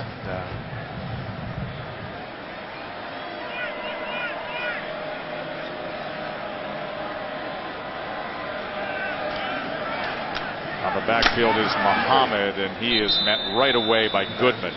And Joe, I think that's a problem for Cal moving forward too. Is guys that can win on the outside. I mean, they've got big bodies, and they got guys that have made catches, but tonight UCLA had nothing. There's no secrets. It's been man coverage on the outside. The guys haven't won. 2nd and 7. Goff's going to take a shot for Treggs. He was able to get his hands on it, but couldn't haul it in. John Johnson with coverage. Johnson was hand fighting the whole time, but he was step for step with it. The ball thrown perfectly.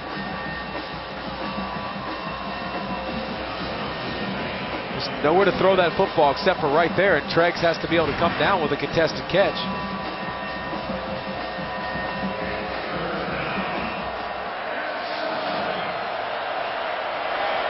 Third and 7 now. for Jared Goff and this desperate Cal offense.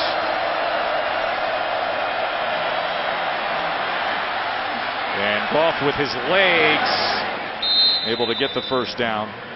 A little something extra from McKinley at the end of that, and admonished by the referee. Well, it was another example of Goff's pocket awareness and his ability to step up, to avoid pressure, a critical down and distance, get north. And Goff's he is a very good athlete. You don't see him run too often, but it's those inside pass rush lanes. If they're not filled up, he'll take off and go get yardage. Let's see if they pass out of this formation now. They ran end around last time. They run out of it as Nweri comes in with that loaded backfield that included Big McMorris. I think a big key for Cal moving forward, too, guys, will be, Lasco. Just get healthy. Yeah, if he can get healthy, because they just have not had a consistently dominant run game since his injury, and that's, I think, going to be a major factor in whether or not Cal can legitimately compete for a North Division championship. Is he healthy? Because he was covering kickoffs. Yeah, and he looked really good on that last run. We saw it in the last drive. Last play of the third quarter. Muhammad out of the backfield, dragged down by Young. Big night for Josh Rosen. It continued here in the third quarter. He has 391 yards and 3 touchdowns. And the freshman getting into the act and into the end zone, Soso Jamabo. Good bounce back night for UCLA after the loss to Arizona State, and Stanford in control here at home against 20th ranked Cal. Glad you're with us. Joe Tessitore, Jesse Palmer, David Pollock, and Kaylee Hartung. Fourth quarter has not been good for the Cal offense in the last 4 games. They would need something dynamic here as Goff runs ahead for a first down. I understand what they're doing here. They have to run Goff right now. This might be the answer, by the way, down the road for them. You see Lasco in the ballgame. Hopefully he can get healthy. This is when their offense has been the best so far. He's been able to run. That's been their best running play in the second half. But I don't know how much I want to run him and get him hit.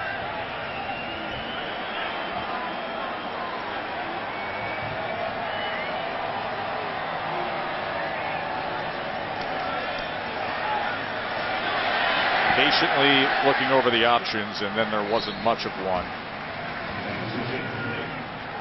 Really been impressed, UCLA defensively, and I know they've sustained a lot of injuries, and they've used that as an excuse for weeks now. And obviously, when you lose 3 NFL caliber guys, it's going to hurt. But ultimately, backups just need to step up and make plays, and they've done that tonight. The running game guys have been fitting in their gaps. They've had great coverage on the outside. They have scholarship guys. They've had 2 really good recruiting classes. Moore's brought in 2 top 15 classes. No excuses tonight. The backups have stepped up and made plays. Second down run this time as Lasco was met.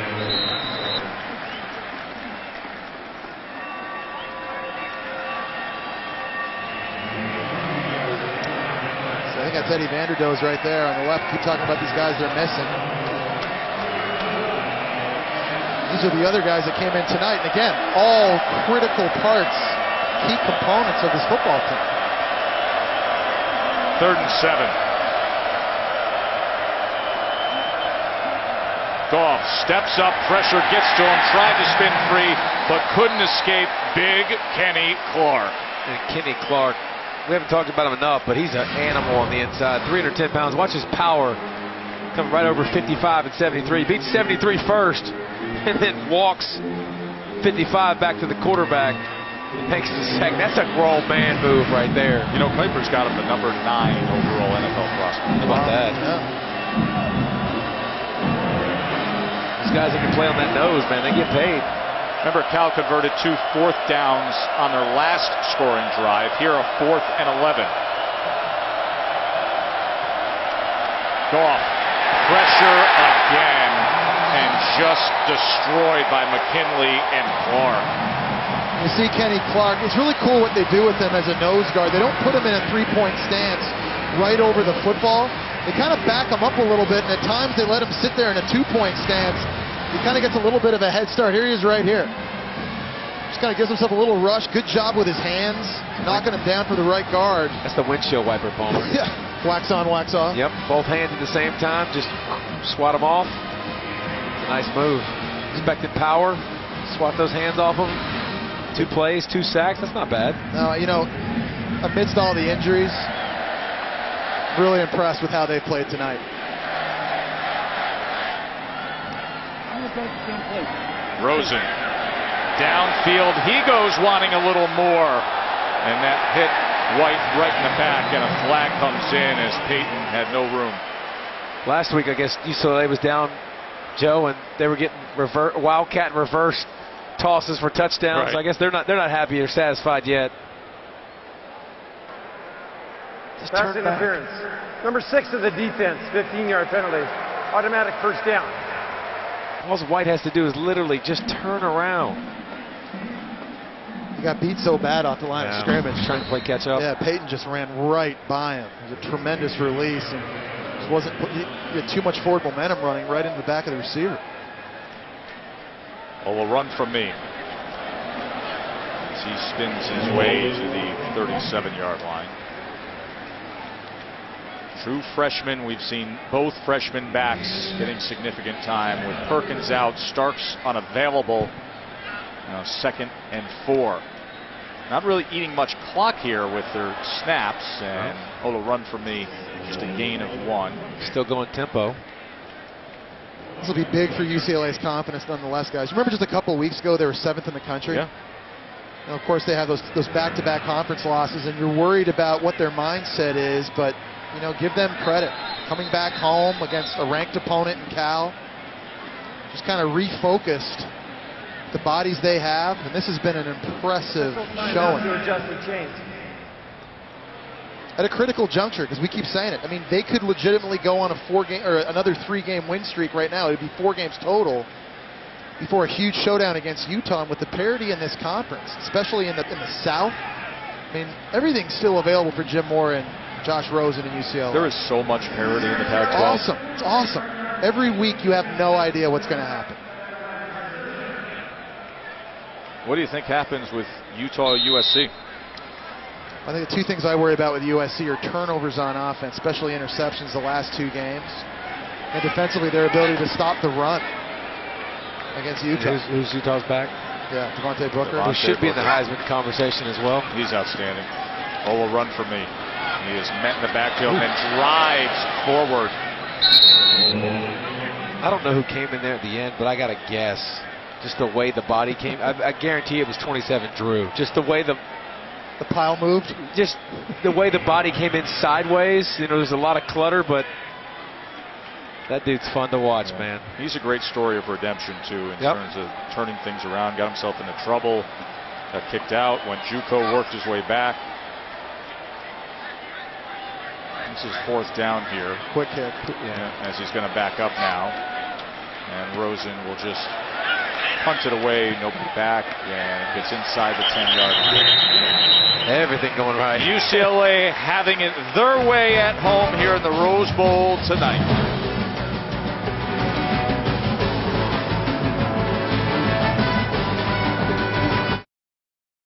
You know, Jared Goff came in leading all active college football players in career passing yards per game. He's well below his average tonight. Has 215 on the night. Averages 315. If you look, go ahead. I was going to say, like for a lot of quarterbacks around the country, his numbers are really, really good. Right. But he's Jared Goff. To his standard, I'd say tonight has been a subpar performance so far. Muhammad gets a gain out to the 18. Of course, you know all the hype in terms of the upside and the potential. Mel Kiper's top 5 quarterbacks. Jared Goff leads that list. We got a good look at Paxton Lynch, and then the Ole Miss defense got a good look at him this past week. Did, kind of the hard way. Was he up that 2 in the charts before last week? No. He's going to stock up on that last week. 6'7", great physical frame, can run the ball. Yeah. And then Goff here at 6'4" with a great release. How do you size him up? I think he'll be the first quarterback taken. I think he's shown you a little bit everything. Now, the one question mark I have about him is his system. His system hasn't translated great to the NFL. You can go back as much as you want. You've seen it. But I think he bucks the trend a little bit because I've seen him do stuff that most humans can't. Now, he can't block for himself, and that's apparent because they can't block anybody up front. Aaron Wallace with the sack. But he can, I mean, he anticipates. He's got a strong arm. He can throw into tight windows. I think he's tough. I think he's got a good pocket presence. So I think he'll be the first quarterback taken if he chooses to leave after a For junior me, year. it's still TBD. There's a lot of football left to be played. Who's he? Tonight, I take Paxton Lynch first. Here's my biggest concern with Goff so far. In the biggest game of his life, he played what he described as the worst game of his life. Yeah. The last game against Utah. And I think in those types of big moments, if you're a big-time player in the first quarterback, you've got to be great in those games. There's a receiver screen as Harris. Can I ask you a question, though? Sure. Did he have a lot of help around No, him? he didn't. But at the end of the day, he still said himself, it's the worst game I played. And I think back to guys like Aaron Rodgers who played at Cal. Remember when he would play against USC? 21 of his, like 22 23 in a row, silly, and the year before he wins. I mean, those are the types of performances I'm expecting if I'm a team in the National Football League and I'm a GM picking a quarterback first off the board. He's going to have big games coming up. Huge one against Stanford, November 21st. 3rd and 7. But that was beyond the reach that time of Waller. you know, tonight again, he's had 2 weeks in a row now where he just hasn't played up to a certain standard. When I looked at Paxton Lynch so far this year, I see a guy that's bigger than Jared Goff, a guy who's more athletic than Jared Goff, the guy I think has a better arm than Jared Goff. And in his biggest game of his life against Ole Miss last week, he was unbelievable. A lot of people like to make the comparisons to that old jersey, Aaron Rodgers. So it's TBD. There's a lot of football still to be played, and Jared Goff certainly still has an opportunity to raise his stock as well. No doubt I'm taking him in the first round. You want some syrup with that waffle? Ishmael Adams on the punt return here. Woo! Who's going to play in the Final Four? TBD. 42 pass attempts for Jared Number one team in the Goff country. tonight, TBD. 224 yards.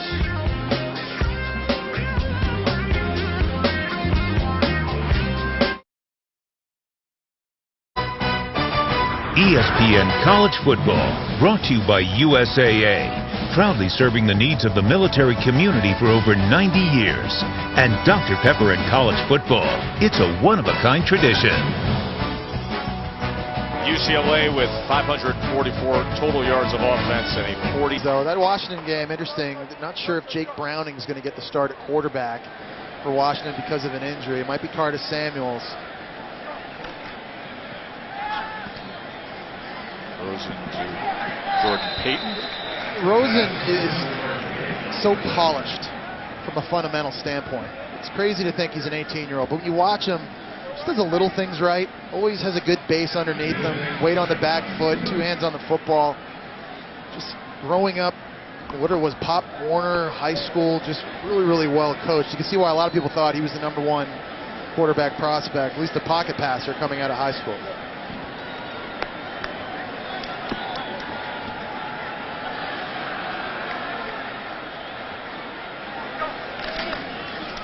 Here's Jamabo on 2nd and 2. Isn't it funny how the games change too? Remember when we were you'd preview a team at the start of the year, and if you said, "Hey, they've got a brand new starting quarterback," or they have a freshman quarterback, Red flag. Red flag right Red now. flag. 5 of the last 6 Limitations. 5 of the last 6 Right. national champions have been first-year starters. We've seen 2 freshmen win Heismans here recently.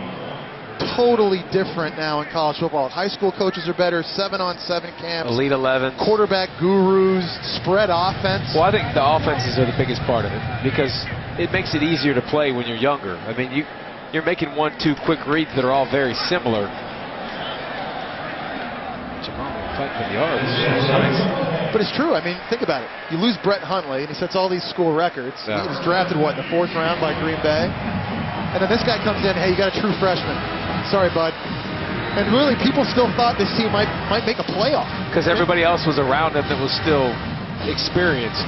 And it's crazy. It's just, you know, what it is now when you're trying to preview at the start of the year, who's going to be good. Who's got a good schedule. Yeah, I mean, it's so much more difficult to do now because of how much better these young quarterbacks are coming out of high school. Josh Rosen trying to take this on home as he hands off again to Jamavo. Rosen with a school record 34 completions tonight. Wow.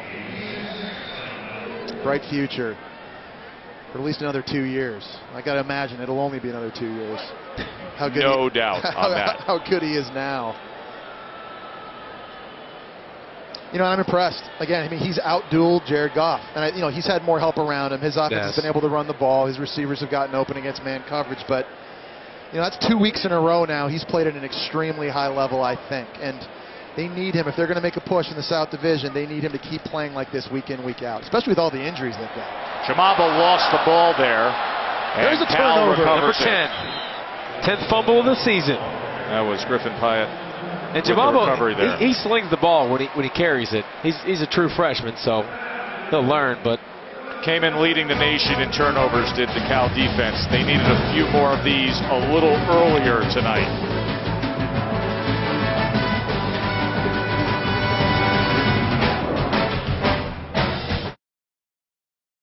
Well, we frame this as the soon-to-be NFL kingpin against the young, blossoming freshman.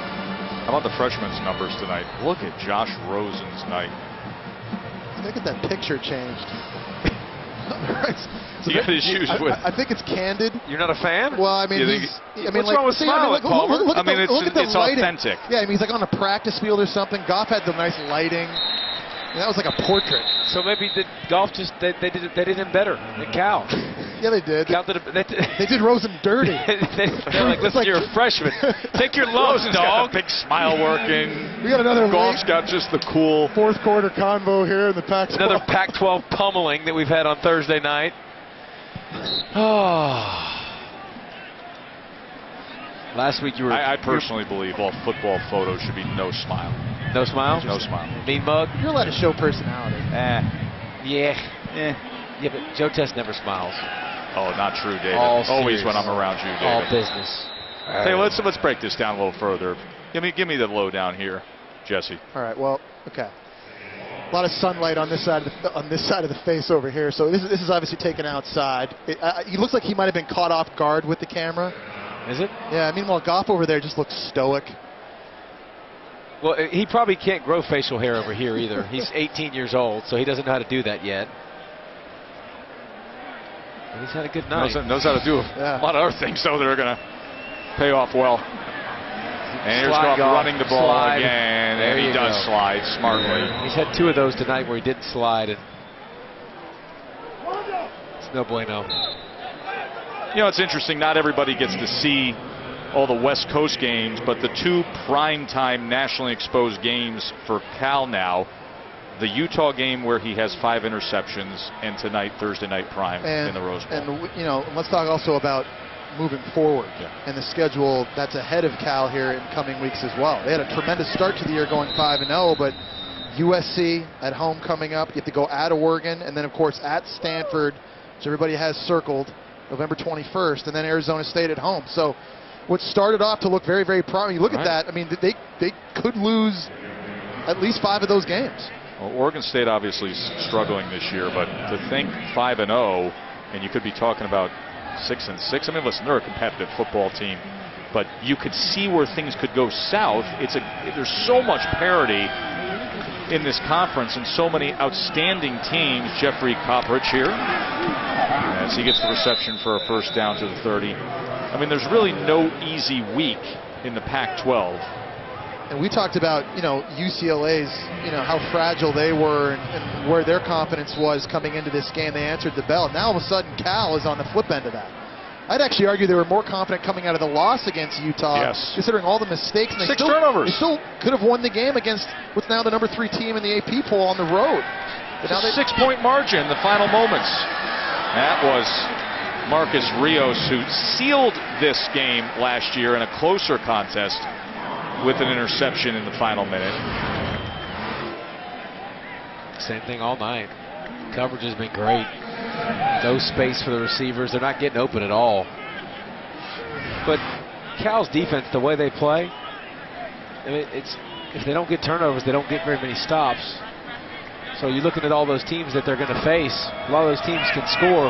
Oregon State might be the only team that you could say that you feel really, really, really confident about them winning the rest of the way. And I think the thing, too, is, it was a 5-0 record, and that was great. But look at some of the close wins. Texas by extra point. Missed extra point by Washington Texas. State, Washington. Those were all one-possession games. They were on the wrong side of that against Utah. I mean, the margin for error for Cal is still really small. 3rd and 3 as the receiver comes back, grabs it. Harris then goes forward for a first down. This is a funny weekend coming up in college football. It's one of those weekends where you really don't have the big headliner game. Often when we have those weekends, that's when we're shocked and surprised, where something odd happens. I look at these matchups this week, I just don't see it. I just don't. Is Utah USC? Utah USC, I mean, USC with all that talent, just if they can get things back together. But let's look at some of the key matchups here for who's the underdog Texas A&M Ole Miss this coming weekend. Back on the line, but a lot of injuries there as well. And USC's favored in that game.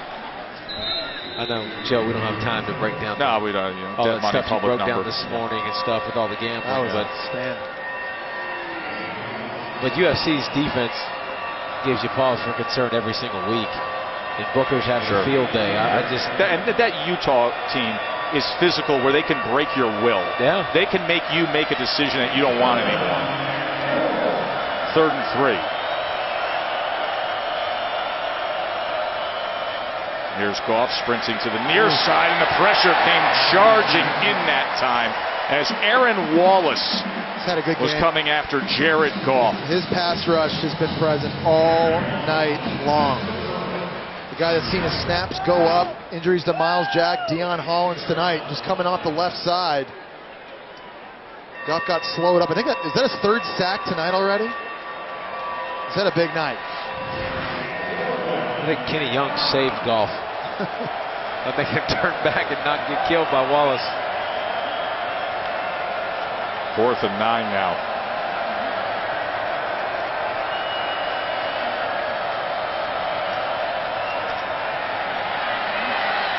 Goff, touchdown. Boy, he had a dance around in the end zone and then saw Muhammad streaking down the middle.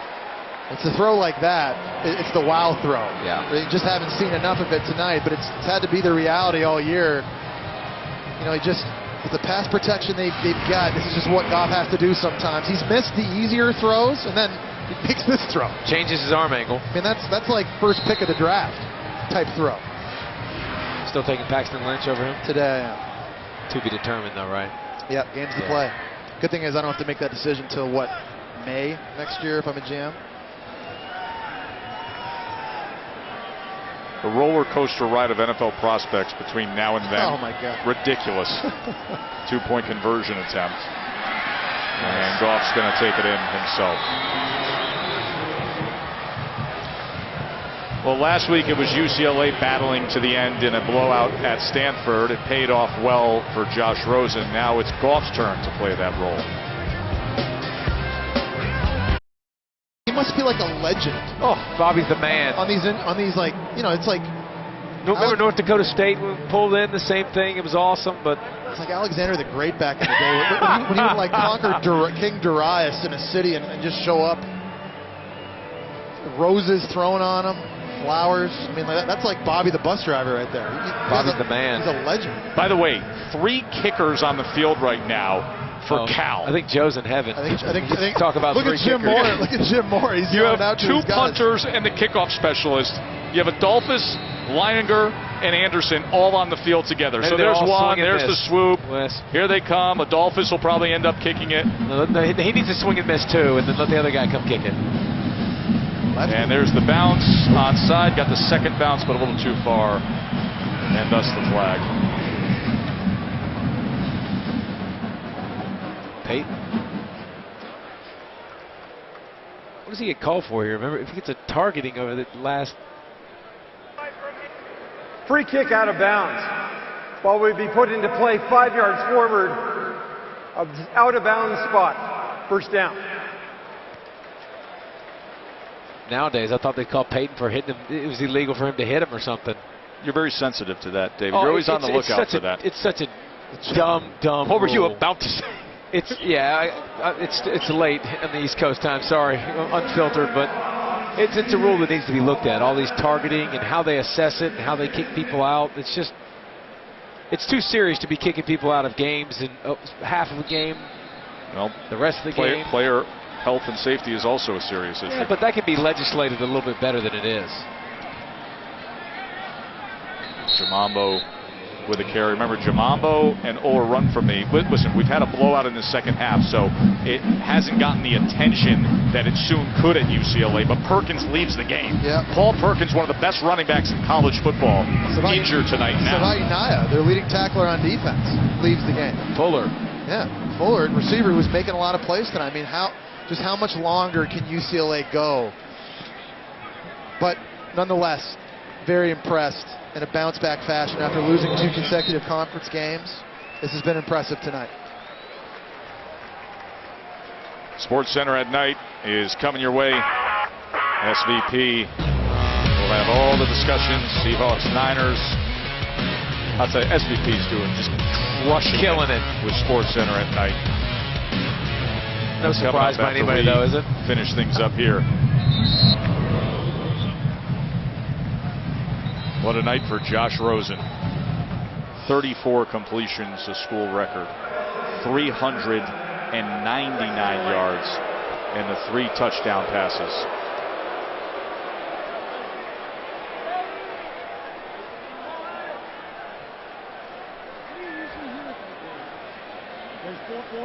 Interesting to see now how this picture sorts of unfolds here, especially in the Pac-12 South Division. Utah, obviously, right now, undefeated, but beatable. There's a lot of parity in this conference. And what does the picture look like 3 weeks from now? UCLA, we talked about it. Colorado, Oregon State, Washington State for a big showdown against Utah. Kind of like what they see from their young true freshman quarterback. They got to get healthy. They got to get some of these bodies back on the field. You know, if they could get through that stretch, Colorado, Oregon State, Washington, find their way through wins, they're talented enough, obviously, even under man to do it, and get healthy for the Utah and USC games. This is going to be something. Then on the flip side, how fast can Cal rebound? Because they're in a bit of a tailspin right now as they try to keep pace with Stanford. They want that game late year. Obviously, it's the game. It's meaningful every year, but it has a chance to be very meaningful. But they got to get back on the winning track. Stanford is potentially playing for a chance, and they can meet up with Utah down the road. And, you know, you're talking college football playoff with Stanford and Utah and the seasons they're putting together here. I think of what this offensive line did to Cal's defensive front seven tonight, and I think about Stanford's, and I don't think about good thoughts. No. There's not a lot to like Stanford about that was bulldozing. But Goff would also be easily the best quarterback that Stanford's defense has faced this season, but I would see a lot of McCaffrey in the future if I had a little 8-ball that I could shake. Kind of curious here as to why UCLA just called a timeout. Why did Cal call a timeout? So we could do a Jesse Palmer fight to the finish. I'm so happy that they hung in there. Hey, listen, you need to get a red eye so that you can attend James Madison coaches meetings and discuss Bad Lee at quarterback. What you need to be worried about is catching baby. your red eye. Here's the wide receiver Kenny Walker, who was a high school punter, to come on and punt again. This has been a struggle this year, punting at UCLA. He goes a little rugby style. A good natural athlete who booms it inside the 10. It's a great punt. It's 2 of them. Kid's legit, Kenny Walker. Well, think about that. That's a weapon right there if you could use that in the special teams. Another wrinkle now. Teams will have to think about on the game plan for UCLA. Paul Perkins in his warm-up. They want to see him back in a jersey soon enough.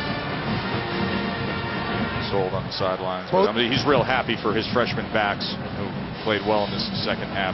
Both of these teams need their starting running back back on the field. UCLA needs Perkins back. Cal needs Lasco back.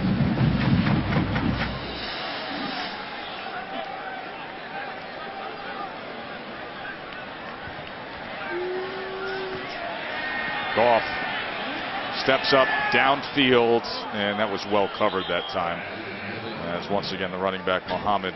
What pass hasn't been well That's covered? right. They really, hey, they've been locked They down. have been in good coverage all night long.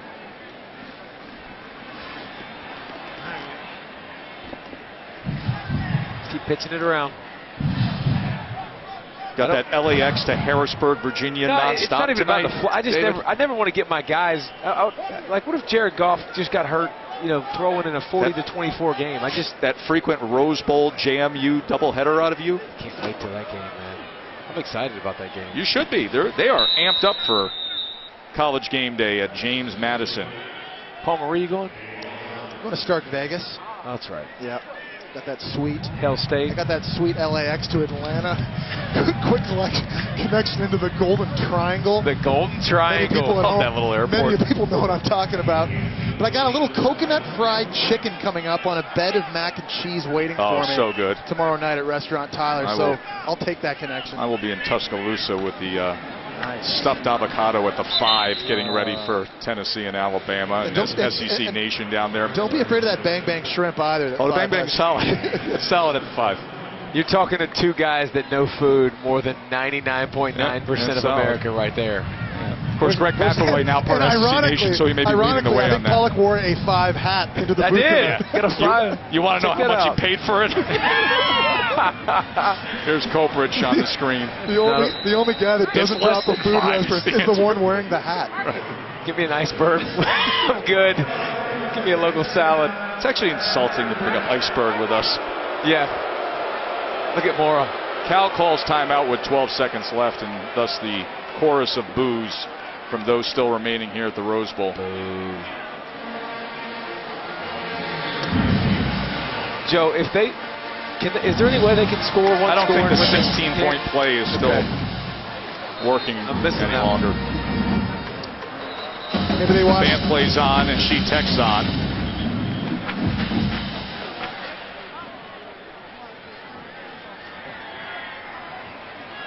Now she's just getting ready for a little watch ESPN to make sure she can see SVP in Sports Center.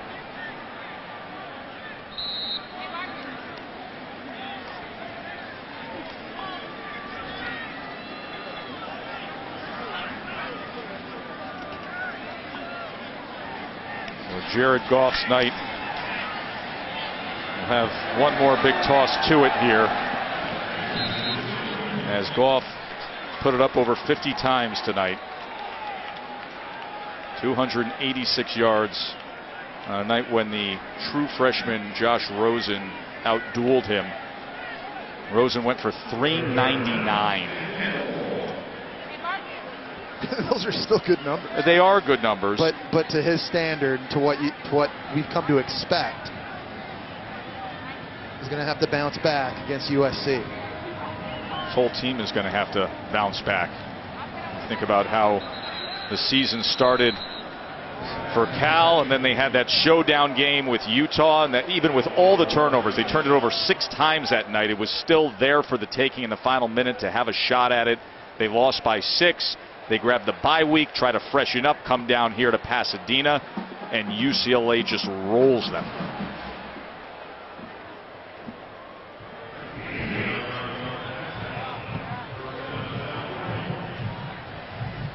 Sonny Dykes has done a nice job of getting the program headed in the right direction, considering where things were. He did it at Louisiana Tech, too. They had just 4 wins the year before he got there. They became a 9-win team, won the WAC.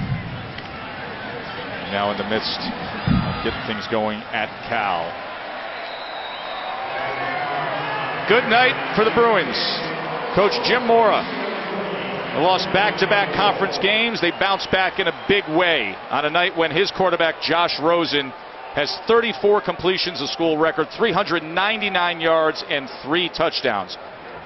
40-24 UCLA. Enjoy the rest of your night, including Sports Center. A little chippy here in the Rose Bowl. SVP's got it next.